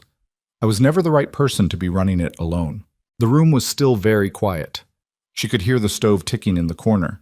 Winter's not over, she said. It's February. We have weeks left. Sol Yates is sick and he needs to get well because this county needs its doctor. The Brennan children have been hungry since November. The schoolteacher has had the fever twice, and he's standing in this room anyway. She looked at Alderman, who straightened slightly under her gaze. We are all of us still here, Every person in this room survived something they didn't know they could survive. And we did it because of each other, even when we didn't know that's what we were doing. She set the basket down on the nearest chair. I need each of you to go home today and look honestly at what you have, not what you need to feel safe. I'm not asking for your safety net. I'm asking for what's above it, the surplus. The thing you have more of than you can use before April. She paused. And I need it this week. Not as a favor to me, as a choice you make for yourselves and for the people standing next to you in this room. She stopped. She'd said what she came to say. The rest wasn't in her hands. The room sat in silence for a long, hard moment that felt much longer than it was. Harold Collins cleared his throat. He had the look of a man preparing to say something complicated, something that was going to qualify and condition and hedge. She braced for it. But it wasn't Harold Collins who spoke first. It was Dottie Brennan from the back of the room, with her arms still crossed and her face still set, and her voice completely flat and certain. My husband would be dead if not for this woman. Tell me what you need and I'll get it to you. Dottie Brennan's voice landed in that room the way a stone lands in still water. The ripple went everywhere at once. For a moment nobody moved. Then Clara Garrity shifted the baby from one arm to the other and said, without drama, without looking around for permission, we have dried corn, more than we need. I've known it for a month. She paused. I kept thinking someone would come ask for it. Nobody did, so I'm saying it now. The silence broke differently after that. Not all at once. It wasn't that clean. Harold Collins still had his jaw set, and his businessman's expression locked in place. Two men near the back of the room exchanged a look that could have meant anything. One woman was crying quietly, which wasn't defiance or agreement, just feeling. But the quality of the quiet changed. It stopped being braced and became something closer to breathing. Margaret Halbrook spoke from her chair near the stove, her voice the particular kind of steady that comes from being 72 and having nothing left to prove to anyone. I've been in this county longer than most of the buildings. I've seen bad winters, and I've seen people try to get through them alone, and I've seen what happens. She looked around the room with the directness of the very old, who have stopped softening things. What this woman has been doing in her kitchen? That's the only thing that works. The only thing that has ever worked. I have corn, and I have canned goods, and I'll give what I can spare today. Harold Collins cleared his throat again. Evelyn looked at him and waited. He said, I want it noted that what we contribute should be tracked. What goes in, what comes out. Families that contribute should have priority when they need to draw from it. It was transactional. It was ungraceful. And it was also, practically speaking, not wrong. That's fair, Evelyn said. I'll keep the records myself. He looked at her for a moment. Something moved in his face. Not warmth exactly, but a kind of recalculation. We have 4 sacks of dried beans. I'll send 2. Thank you, Harold, she said. He sat down. He looked slightly surprised by his own decision, like a man who'd walked through a door before he'd finished deciding whether to open it. One by one it went around the room. Not everyone said yes. A man named Peters, who farmed the south section, said he had barely enough for his own family and couldn't spare anything, and the room accepted this without comment because everyone understood it might be true and it wasn't their place to say otherwise. A young couple in the back, newlyweds, she thought, she didn't know them well, said they had half a bushel of dried apples and would contribute it. And the woman was shaking slightly when she said it, scared and doing it anyway, which was the only kind of bravery that was real. Wyatt Collins was writing everything down in a notebook he'd produced from somewhere, his big handwriting covering the page in a list of names and quantities. By the time it went all the way around, there was enough. Not a surplus, Maltoy. Nothing was a surplus in February on the Nebraska frontier, but enough. Enough to keep the kitchen running for another 3 weeks if she was careful, and she was always careful. Evelyn stood at the front of that room and felt something release in her chest that she hadn't realized was held. Not relief exactly. Something more complicated than relief. The particular feeling of having asked for something hard and been answered. She looked at Jonah. He was still behind her left shoulder, exactly where he'd been when she started. His face was doing its usual careful nothing, but his eyes were different. She'd learned his eyes. He gave her one small nod. She turned back to the room. Thank you, she said. All of you. I mean that simply. But, The logistics of it took the rest of the morning. Evelyn had not walked into that room with a detailed plan because she'd been too busy being terrified to make one. But plans have a way of building themselves when the people who need them are practical and scared enough to focus. By the end of an hour, they had figured out that Hartley's back room, which had a small stove and a solid lock, would serve as the distribution point. Wyatt would be the runner, same as before, but now with 3 additional helpers: Alderman, the schoolteacher, who was recovered enough for light work and desperate to be useful, and 2 of the older Paulson children, who were 12 and 14 and knew every road in the county. Margaret Halbrook said she would keep a second set of records at her house because she didn't trust any system that only had one set of records, which was wisdom Evelyn hadn't thought of and was grateful for. Harold Collins said he would coordinate with 2 other men on questions of transport, getting contributions from families who were too far out to come to town, making sure the distribution reached the households that couldn't send someone to collect. He said this in his usual transactional tone, but he said it, and that was what mattered. By noon, the back room of Hartley's feed store was filling up. People went home and came back with what they'd pledged. It wasn't always what they'd said. Sometimes it was less, because people get home and look at their stores and reassess, and that was human and understandable. A few times it was more. Clara Garrity came back with not just the dried corn, but a cured ham that she'd been saving and had decided she could part with, and she looked slightly terrified by her own generosity, the way people do when they've done something they can't take back. Evelyn worked in Hartley's back room all afternoon, organizing and cataloging, making the records Wyatt was keeping actually useful. Her hands moved automatically, doing what they always did: assessing, sorting, planning the mathematics of what could feed how many, for how long. Jonah carried things from wagons. He didn't make a show of it. He just kept moving, steady and unhurried, the way he did everything. At one point, he appeared at her elbow with a cup of something hot. Someone had made coffee on the stove, actual coffee, which she hadn't had since October, and put it beside her without a word and went back to carrying things. She drank it while she worked and didn't remark on it, and he didn't expect her to. Wyatt found her late in the afternoon, just before people started heading home before dark. He looked wrung out in the particular way of someone who'd been running on purpose and urgency all day and was just now noticing that his legs were tired. "I counted everything," he said. "Best I can figure, you've got enough here to keep the kitchen going for 3 weeks minimum, maybe 4 if the weather stabilizes." "The weather won't stabilize," she said. "I know, but still." She looked at the shelves, mismatched jars and cloth sacks and paper bundles, and 2 actual crates of goods that the Brennan contribution had added, Dottie having sent her oldest boy in with a loaded wagon before noon.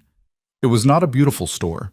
It was not organized the way she would have organized it if she'd had time. But it was real, and it was more than she'd had this morning, and it was going to keep people alive. "Doc Yates is going to be all right," Wyatt said. He said it like he'd been holding it until now. Eleanor sent word. His fever broke this morning. The real breaking, not the false one. He's weak, but he's awake, and he's... A smile went across the boy's face, quick and genuine. She said he asked for soup. Something went through Evelyn that she didn't have a precise name for. Not relief exactly, though it was that. Something warmer.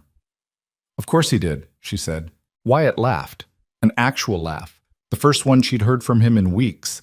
And it sounded like what it was. A 17-year-old boy who'd been carrying a grown person's weight and was briefly, in this moment, allowed to just be 17. "I'll take it over tonight, if you have some ready." "I have some ready," she said. She always had some ready. She suspected she would always have some ready for the rest of her life, that the habit of it had gone into her bones. She asked Jonah on the ride home if he was all right. He glanced at her with mild surprise because that was her question, the one she usually answered rather than asked. "I'm fine," he said. Then, after a pause, "You did something today." "We did something today," she said. He was quiet for a moment. The horse moved steadily through the icy road, breath pluming in the cold air. The sun was going down behind a flat gray horizon, and the light was that particular deep gold of late winter afternoons that's almost beautiful even when it's brutal. "I wasn't sure they'd do it," he said. "Neither was I." When Dottie Brennan spoke, he stopped, started again. "I've known Frank and Dottie Brennan for 6 years. Frank Brennan does not ask for help, and Dottie supports him in that. They came in from that north farm, and I don't think Frank has asked anyone for a thing since they settled." He paused. "She stood up in that room." "She did," Evelyn said. "Why do you think she did it?" Evelyn thought about it. The wagon moved. The cold settled around them with the day's light going out of it. "Because when Frank was sick," she said slowly, "and Wyatt and you came to bring them in, that was someone seeing them, maybe for the first time in a long time. And I think Dottie had been not seen for long enough that when she had the chance to return it, she took it." Jonah was quiet for a moment. "Huh," he said, which was his version of a lot of things. She pulled her coat tighter and looked at the last of the daylight. "The Brennan children were hungry. She said that to me, in our kitchen. She said it like she was confessing something. Hunger isn't something you can be proud about, not when it's your children." She paused. "I think she stood up today because she needed to do something that went the other direction." The homestead came into view, and the dark shape of it against the last of the pale sky, the light of the kitchen window she'd left burning, the barn solid and dark. It looked, she thought, like what it was supposed to look like. Not beautiful, just solid, real. Theirs. Jonah pulled the wagon to a stop, and they sat for a moment before getting down, the way they had started to sit sometimes, in the brief pauses between the things that had to be done. "I should have done more," he said. "Earlier, before it got this close." "You didn't know what was needed," she said. "I knew more than I let myself see." She looked at him in the dusk. He was staring at the house, not at her, his hands resting on his knees, and he had the expression she'd come to think of as his honest face. Not the careful one he wore with most people, but the one that came out in the quiet when he'd stopped managing himself. "Jonah," she said. He looked at her. "We got here," she said. "That's enough for today." He looked at her for a long moment in the failing light. Then he climbed down from the wagon and went to her side and held out a hand to help her down, which he had never done before. She took it. The days that followed were not easy, but they were different. The difference was in the weight of it. Not lighter, exactly, because the work was the same work and the cold was the same cold, and the worry about who might get sick next or what the weather would do was the same worry. But the weight was distributed now, spread across more hands, and that changed how it felt to carry it. Wyatt ran his routes every day, but now with Alderman and the Paulson children helping. They covered more ground, reached further out families, moved supplies in both directions with an efficiency that hadn't been possible before. Alderman turned out to be excellent at the organizational part. He was a school teacher, he thought in systems, and he made improvements to Wyatt's routing that saved half an hour every day. The back room of Hartley's feed store became, by degrees, something that hadn't existed in Briar Ridge before. A communal store. People came to drop things off and people came to collect things. And after the first week it became ordinary, the way new necessary things do. Margaret Halbrook came every Tuesday with her second set of records and sat at the small table by the stove and compared them against Wyatt's, and she had a sharp eye and caught 2 errors in the first week alone, which she pointed out with the directness of someone who considers accuracy a moral position.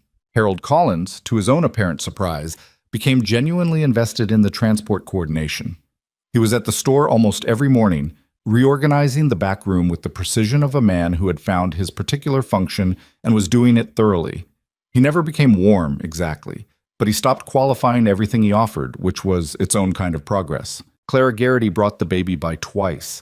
She said it was to drop off contributions, but Evelyn could see it was also because she wanted to be where something was happening, where the feeling of getting through this was most present. The baby had grown since January. She had cheeks now. Saul Yates appeared at Evelyn's door on a Wednesday afternoon, 3 days after his fever broke for good. He looked terrible. He was thin in a way he hadn't been before and pale, and he moved carefully like a man relearning what his body could manage. But he was there, standing at her door in his coat and his wire-rimmed glasses with his hat in his hands. She stepped back and let him in, and put a chair close to the stove for him without a word. He sat down and looked around her kitchen, the organized shelves, the pot on the stove, the hooks with their drying herbs. And then he looked at her. "I heard about Saturday," he said. "News travels," she said. "In a town this size, news is almost instantaneous." He paused. "Eleanor told me what happened. Wyatt told me." Margaret Halbrook sent me a note. He looked at her with his direct, tired eyes. I understand you said some things I might have said, if I'd been on my feet to say them. You sent Eleanor to tell me to say them, she said. I gave you the push.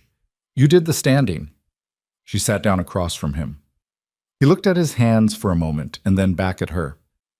The county is going to be different after this, he said. It wasn't pride in his voice, just observation. What you built, it's not going to disappear when the snow melts. People know now that it works. They've seen it. I didn't build it alone, she said. No, but it started in your kitchen. He said this with the precision of a man who was giving credit where credit was exactly due. Not more, not less. I've been practicing medicine in this county for 11 years. I've tried to hold this place together with what I know, and I did not. He stopped, started again with more care. I did not think of this. That's worth naming. I should have thought of it, and I didn't. You thought of sending people to me, she said. That's not the same thing. He looked at her steadily. You understood what they needed before I did. Not just calories, the knowing that someone was paying attention to them, the not being alone in it. He paused. That's harder to see than symptoms. She was quiet for a moment. Outside the window, the sky was still gray, still heavy, still February. But there was something different in the light today. A quality she couldn't quite name, something that might, if she was being careful and not too optimistic, be the very early edge of a sky that was thinking about something other than snow. Will you be strong enough to make rounds soon? She said. Friday, I think. Maybe Thursday, if Eleanor lets me.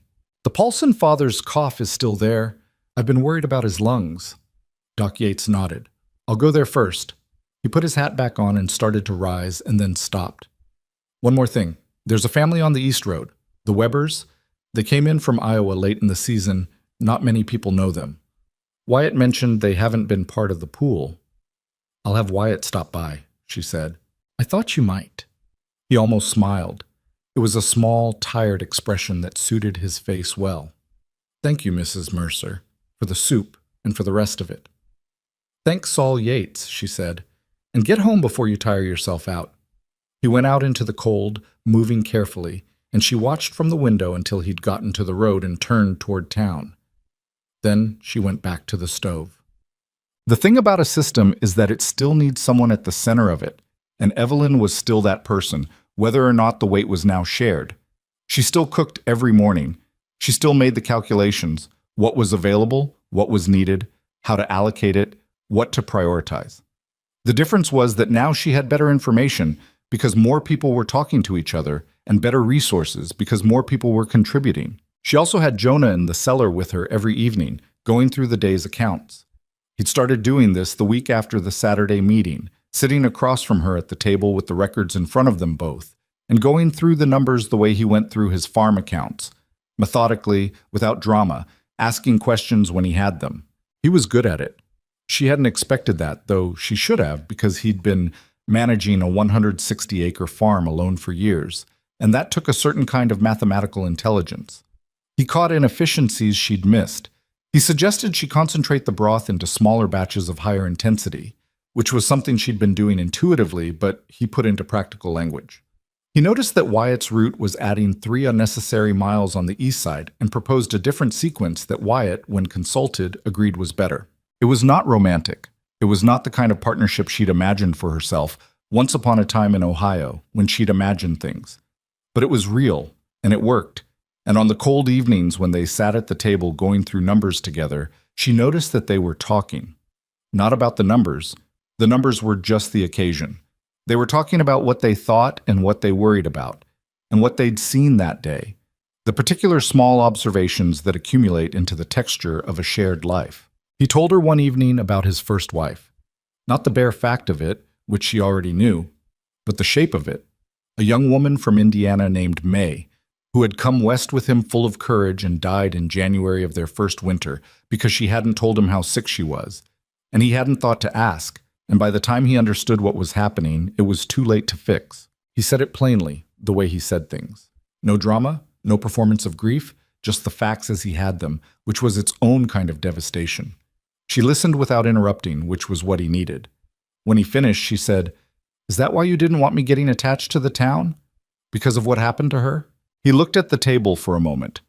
I think I decided that caring too much about outcomes was a form of setting yourself up. If you don't plan for the best thing happening, it can't disappoint you when it doesn't. That's a very efficient way to be unhappy, she said. He made the not quite sound that passed for his acknowledging she had a point.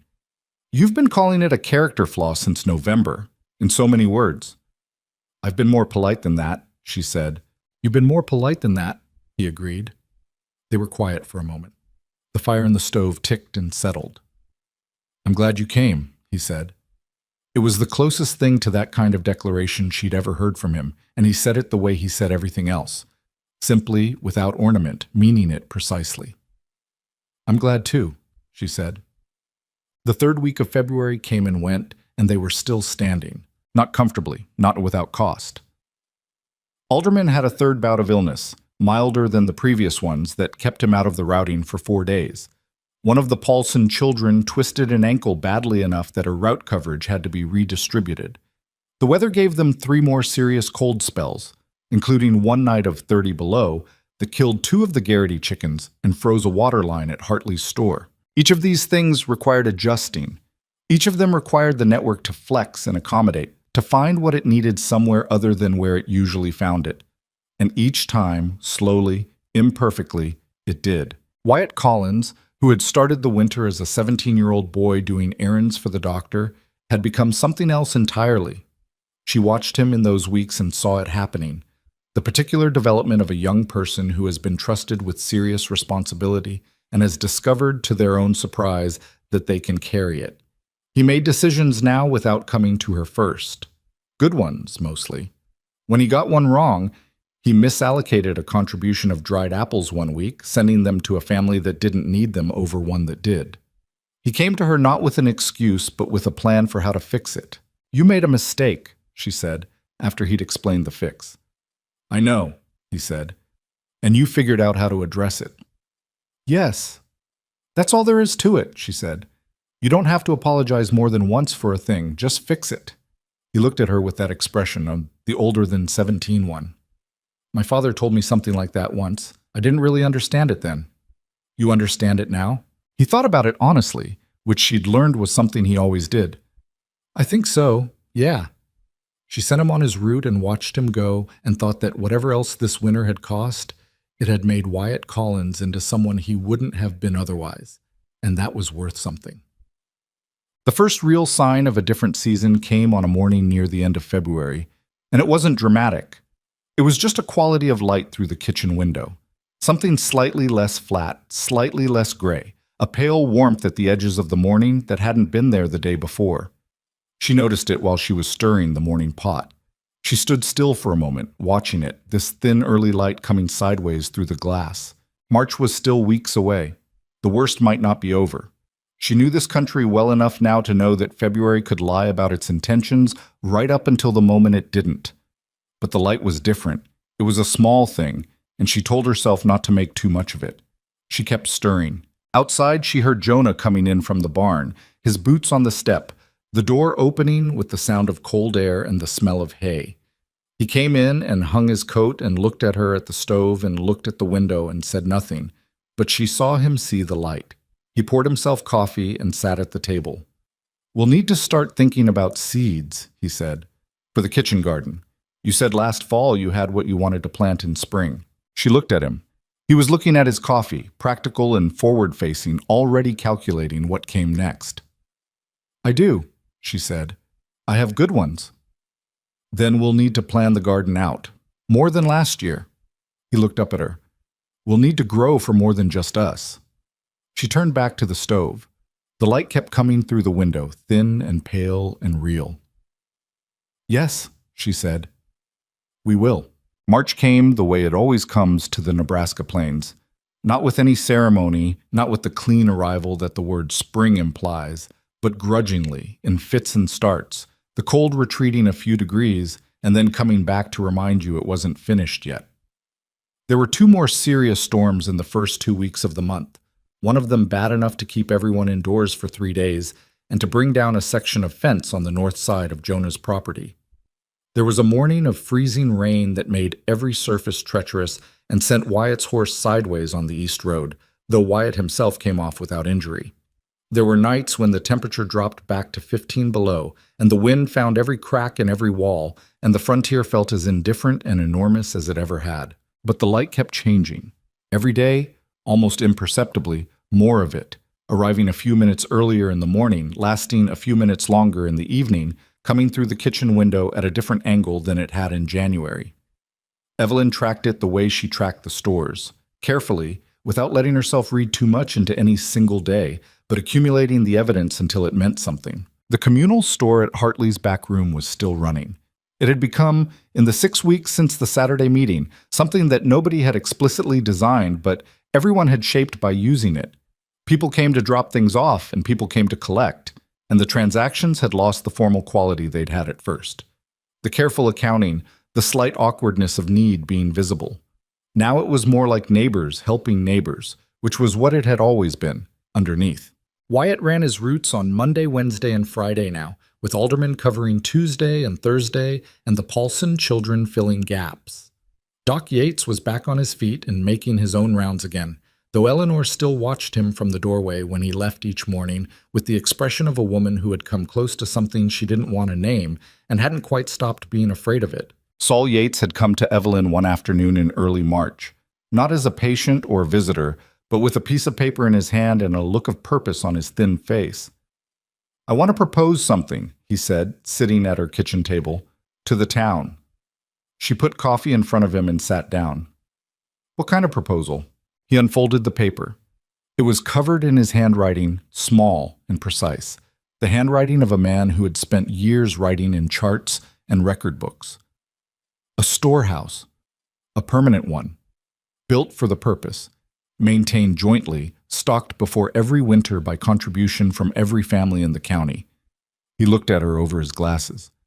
"What we've been doing in Hartley's back room, but planned, structured, not crisis management, prevention." She looked at the paper. "Who builds it? That's the question. I think it has to be a community project. Every family that can contribute labor, contributes labor, same as the stores." "Where?" "I was thinking—" He paused. He was watching her carefully, which was something she'd learned to notice. Sol Yates watched people carefully when he was about to say something he wasn't certain of. "Near your property." She raised her eyebrows. "Centrally located," he said. "Accessible in bad weather. And—" He stopped. "Because you're the one who should be close to it. You're the one who knows how to use it." She sat back in her chair. Through the window she could see the kitchen garden. Still bare, still frozen, but with the particular look of ground that was thinking about changing its mind. She'd been out there 2 days ago, turning the first few inches of soil that had softened enough to work, her hands in the dirt, checking for things. "It would need to be run properly," she said. "Records, allocation. Someone making the decisions about what goes in and what comes out and when." "I know," he said. "That's a significant amount of work." "I know that too." He looked at her steadily. "Is that a no?" She thought about it honestly, the way she always thought about things. Not the easy answer, not the quick answer, but the true one. She thought about the winter behind her and the summer ahead and the winter that would come after that. She thought about Clara Garrity's baby girl, who was going to grow up in this county and would need it to be a certain kind of place in order to do that well. She thought about Wyatt Collins, who was 18 in April, and who had learned this winter what it meant to be necessary to people. She thought about her grandmother, who had fed people her whole life and called it just what you do. "No," she said. "It's not a no." The proposal went to the town on a Sunday in mid-March. Not in a crisis this time, but in something closer to a regular meeting. People gathered at Hartley's not because things were desperate, but because there was something to discuss. That difference, Evelyn thought, was itself a kind of progress. A community that only comes together in emergencies is a community held together by fear. A community that meets to plan ahead is something sturdier than that. Saul Yates presented it. He was a better speaker than she was, more formal, more precise, with the authority that 11 years of being the only doctor in a county gives a person. He laid it out clearly, what the storehouse would be, how it would be built, how it would be stocked, how it would be maintained. He answered questions, There were good ones. Harold Collins asked about liability, about what happened if someone contributed and then needed more than they'd put in, about governance. Saul answered most of them and said honestly when he didn't have the answer yet. Frank Brennan, who was back on his feet and had made the drive in from the North Farm, sat in the back of the room and said nothing for most of the meeting.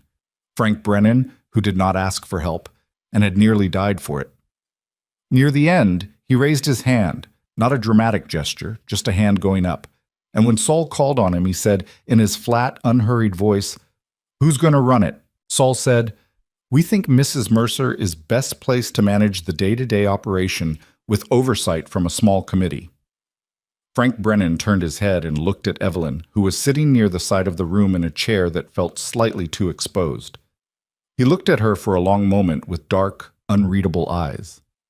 Then he said, "That works for me," and put his hand down. It was not an effusive endorsement. Coming from Frank Brennan, it was the equivalent of a standing ovation. The vote was nearly unanimous. Peters, the farmer from the south section who hadn't contributed to the pool, didn't vote at all. He sat with his arms crossed and his face closed, and nobody pushed him because you can't force community on a person. You can only build it around them and hope they eventually step in. Everyone else said yes. Harold Collins was appointed to the Oversight Committee. He accepted this with the air of a man who had been expecting it and had already begun preparing. Margaret Halbrook said she would continue keeping the second set of records, as she had no intention of stopping something she'd been doing correctly for 6 weeks. Young Alderman said he would organize the labor contribution for the building project, getting families to pledge a day's work the way they'd pledged food. And he had a notebook out before the meeting was over. Jonah, sitting beside Evelyn, said nothing during any of this. On the ride home, he said, "You're going to be very busy." "I've been very busy," she said. "Busier than this." "Probably." She looked at the road ahead, the horse's breath making small clouds in the cold air. "Are you going to tell me it's too much?" He was quiet for a moment. "No," he said. "I'm going to tell you I'll build the expansion for your cellar that you've been thinking about since January." She turned to look at him. He was watching the road, not her. "How did you know I'd been thinking about that?" she said. "Because I know how you think," he said simply. "You look at a problem, and then you look at what would need to be true to solve it, and then you look at the thing before that, and the thing before that. You've been looking at that cellar door since February like it's about 3 feet too narrow." She turned back to the road. "It is about 3 feet too narrow. I'll fix it in April," he said, "when the ground softens." April came. The ground softened. It happened gradually and then decisively, the way thaws happen. A week of mud that made every road impassable. The particular chaos of a plain spring where the snow becomes water faster than the earth can absorb it. The creek at the east edge of Jonah's property, running high and brown and fast. The kitchen garden was a mess of flattened dead stalks and frozen then thawed earth, and Evelyn was out there in her boots every morning, turning it over, adding what she had, preparing it for the seeds she'd been storing since November. She'd planted seeds like this in Ohio.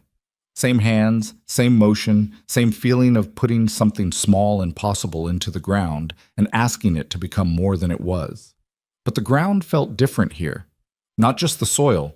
The Nebraska soil was richer than she'd expected, dark and deep, the kind that had been growing grass for 1,000 years and had stored up a remarkable amount of patience.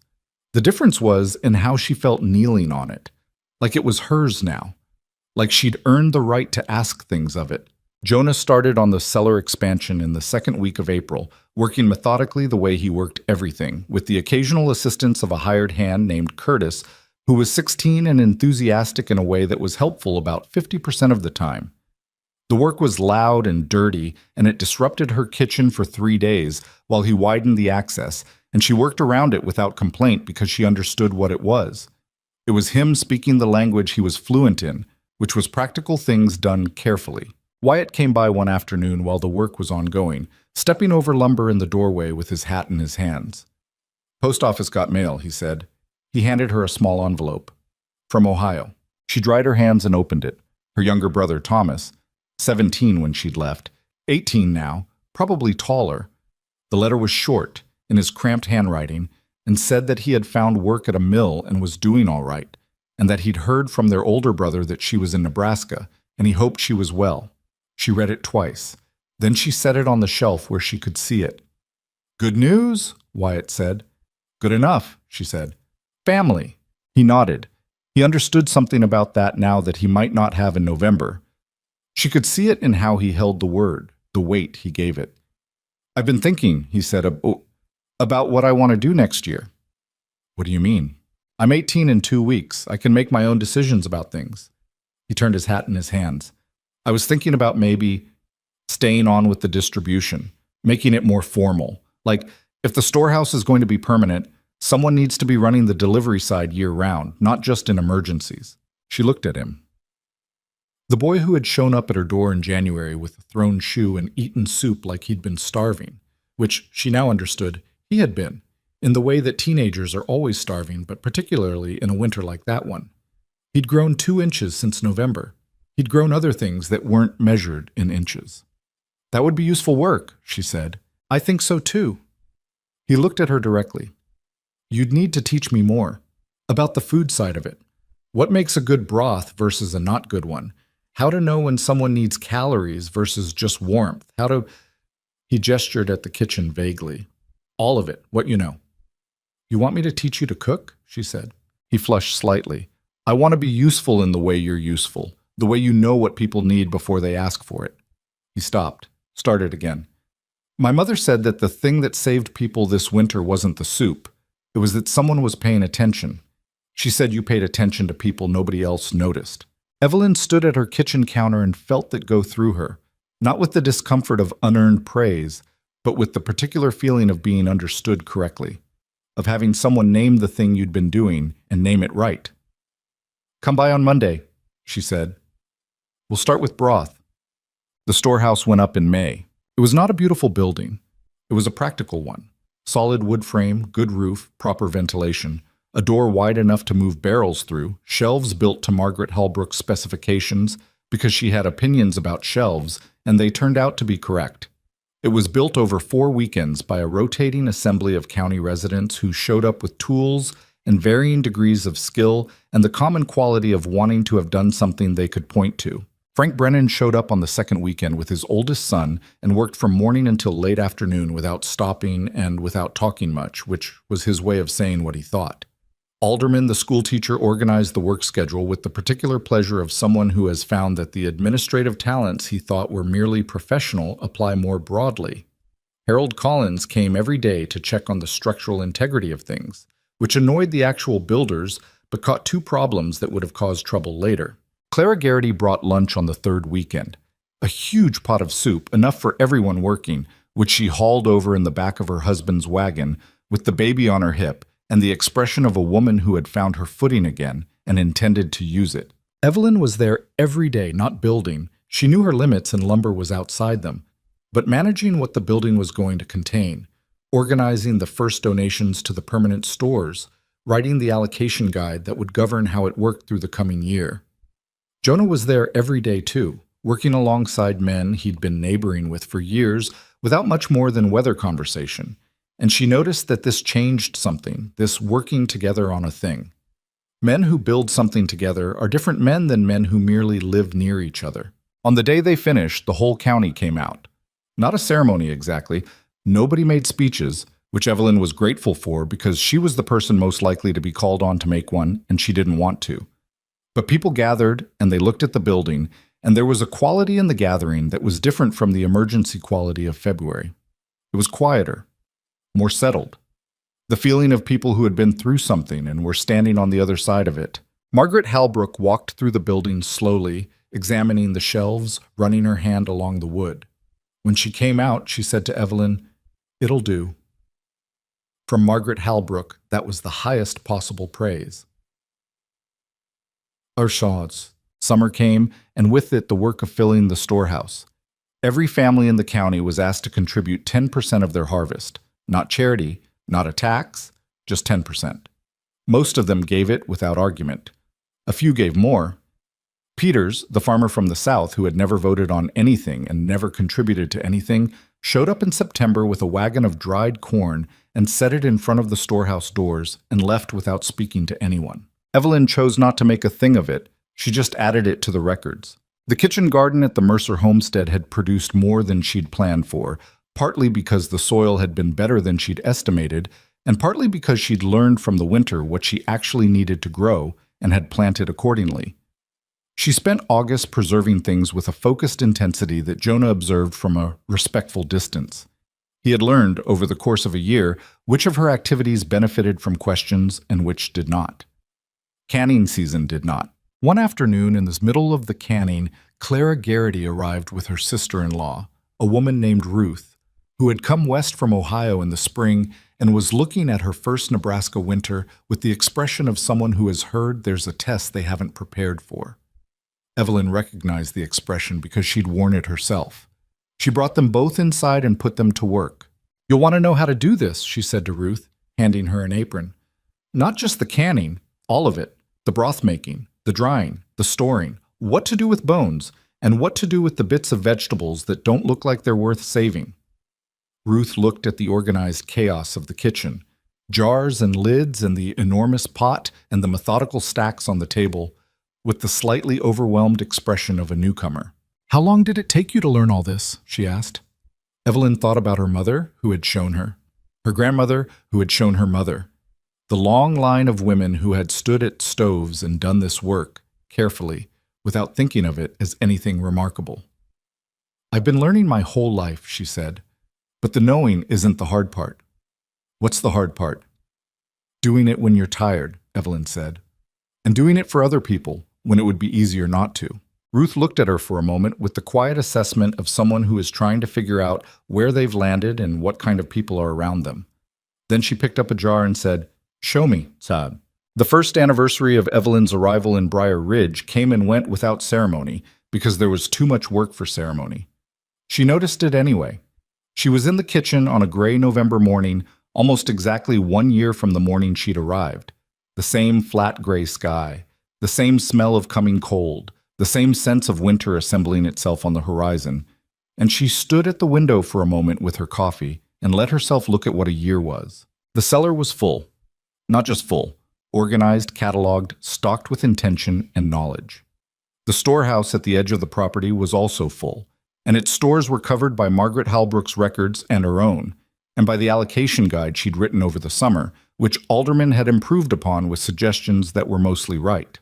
Saul Yates had not had to spend a winter stretched so thin again, because he had the storehouse to direct people toward instead of carrying it himself.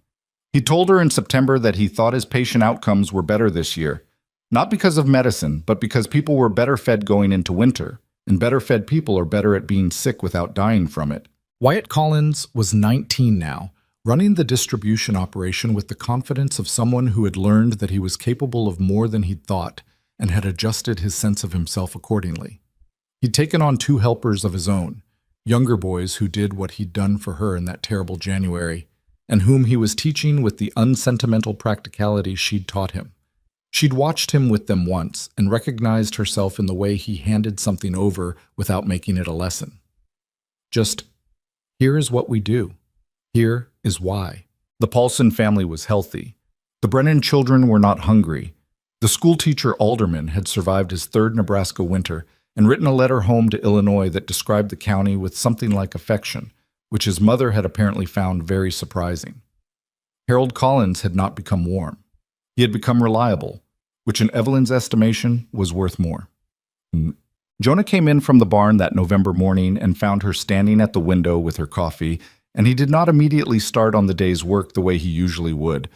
He came and stood beside her, looking out at the same gray sky. "Full year," he said. "Full year," she agreed. He looked at the kitchen garden, which was put to bed for winter now, the turned earth dark and waiting. He looked at the corner of the storehouse that was visible from this window.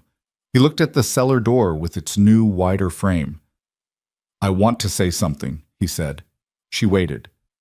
With Jonah, waiting was always the right response. "When I wrote that letter," he said, "to the broker, I was looking for someone capable. That's how I thought of it, capable. I needed someone who could manage a household and work hard and not fall apart in hard weather." He paused.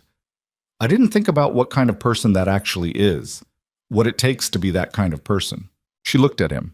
His face in the morning light was the face she knew now, all its geography familiar, its expressions a language she'd learned like any other language, slowly and then all at once. "What does it take?" she said. "More than I gave you credit for," he said. "More than capability. Something I don't have a clean word for." He looked at her directly. "You care about people you don't owe anything to. You do it automatically without deciding to, and you keep doing it even when it costs you. I don't know how to do that. I've never known how." She looked at the window. "You rode 7 miles in a blizzard for the Brennans. You cut wood every day when I needed it. You fixed the cellar door. You went to Eleanor Yates when Saul was sick, and you came back and told me the truth about what you found." She turned to face him. "You know how to do it. You just learned the language of it differently." He was quiet for a moment. Then, "You've been patient with my version of the language." "You've been patient with mine," she said. He looked at her for a long moment. Not the calculating look of the man who'd met her at the wagon a year ago. Not the watchful look of a man deciding how much to trust. Something more settled than that. Something that had made a decision. "I'm glad it was you," he said. "Specifically. Not someone capable. You." It was not a declaration from a novel. It was not graceful. It was a man who had lived alone for a long time, saying the thing that was true in the plainest words he had for it. "I'm glad it was you too," she said. "Specifically." They stood at the window together a moment longer.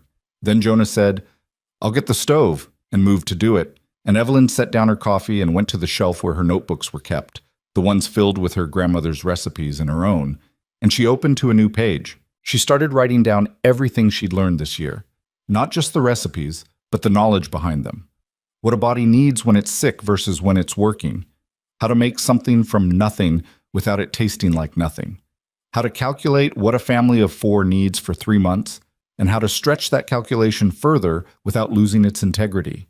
How to look at a root cellar and know honestly what it means.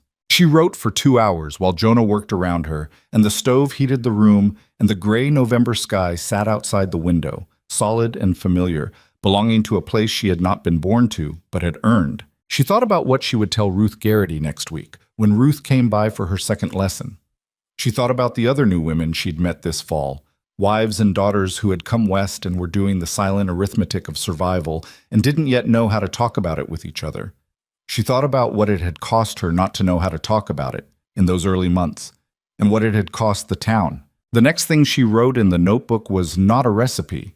It was a list of names, women in the county who had knowledge worth knowing, things they'd learned in the states they'd come from, skills that Nebraska hadn't needed them to use yet, but would. She'd been thinking about gathering them. Not formally. Nothing with a name attached to it. No organization with officers and a charter. Just women who knew things, sharing what they knew, before the next hard winter arrived. Because it would arrive. She had no illusions about that. The frontier was not a problem to be solved. It was a condition to be lived in, and it would keep asking its questions for as long as anyone was trying to answer them. But she had learned something this year that she had perhaps always known, but needed to live in order to understand clearly, that the asking doesn't break you if you're not answering alone. Briar Ridge did not forget. That is the thing that can be said about what happened there in the winter of 1888, in the cold and the fever and the nearly empty cellar of a woman who had arrived a stranger and left, if she ever left, something more than that. The town did not forget, not because the events were dramatic. They were not in any way that makes a story clean and certain, but because the things that change you don't need to be dramatic. They just need to be true. Wyatt Collins told the story to his children years later, in the particular way that people tell the stories of their own formation, with the specific details that mattered and the honest acknowledgement of what he hadn't understood at the time. He said, "There was a woman who paid attention to people nobody else was paying attention to, and that turned out to be the only thing that stood between a county and a catastrophe." He said, "I didn't know what I was watching when I was watching it. I just knew it mattered." Saul Yates wrote about it in his medical journals, not sentimentally but precisely, the way he did everything. He wrote about the relationship between nutrition and recovery, about what his practice had taught him that winter regarding the things medicine couldn't do and food could. He wrote, in his precise handwriting, that the most effective public health intervention he had ever witnessed was enacted by a woman with a pot and a cellar, and the good sense to understand that people need more than a cure. They need someone who notices their suffering. Margaret Halbrook, who had kept her second set of records through every winter until she died in 1901, left those records to the county archive with a note attached in her angular handwriting. These represent what a community looks like when it functions as one. Keep them for reference. The storehouse stood for 30 years before it was replaced by a larger one, built on the same spot for the same reason. The original site was marked with a wooden post that someone put in during the building, and that post was maintained, repainted, reset when it leaned, replaced when it rotted, by people who had not been alive in 1888 but knew what the marker meant. Nobody decided to maintain it. It was just the kind of thing that gets done when the reason for it is understood. Evelyn Mercer kept the notebooks her whole life. They grew. The original one that held her grandmother's recipes, then the ones she'd started during that winter, then the ones she filled afterward, documenting what she'd learned and what the women she taught had added to it. By the time she was 60, there were 11 notebooks on the shelf above the kitchen table in the house. There was no longer just a soddy with a wood frame addition, but a solid, expanded home that had been added to incrementally as what the homestead was used for expanded. She had cooked for thousands of meals. She had taught dozens of women what she knew. She had sat with sick people and calculating people and frightened people and stubborn people and exhausted people who had almost given up. And she had fed them, not just with food, though always with food, but with the particular attention of someone who sees you clearly and thinks you're worth the trouble. She was not a hero. She would have rejected that word with the directness she'd rejected other imprecise language her whole life. She was a woman who had arrived somewhere with nothing much, who had looked at what was needed, and had the particular combination of knowledge and stubbornness and human feeling to provide it. She had been afraid. She had made mistakes. She had stretched things further than was wise and had not asked for help until it was almost too late, and she had been imperfect in all the ways that a person doing hard things under hard conditions is imperfect. What she had not done was stop. What she had not done was look at the empty hands of other people and decide that their need was not her concern. That is a choice. Every time. It does not become automatic. It requires making it again and again in the morning when the stove is cold and the cellar is low and the winter is not over yet. In the moment when asking for help feels worse than going without it. In the space between knowing what's needed and doing the hard thing of admitting you can't do it alone. She made that choice. Through a winter that could have broken her, and the town that might have forgotten her became instead the town that named its storehouse for her, in a small wooden sign above the door that said simply, Mercer Store, because one person fed us. Now we feed ourselves. Jonah Mercer, who had never been a man given to public sentiment, had put that sign up himself. He'd made it in the barn on a Sunday afternoon and hung it the next morning before anyone else was up, and when people noticed it and asked him about it, he said she'd argue about it, and went back to what he was doing. She did argue about it, for about 3 days. Then she let it stand. Because sometimes the truest thing you can do for a story is let other people tell it and let the telling be enough.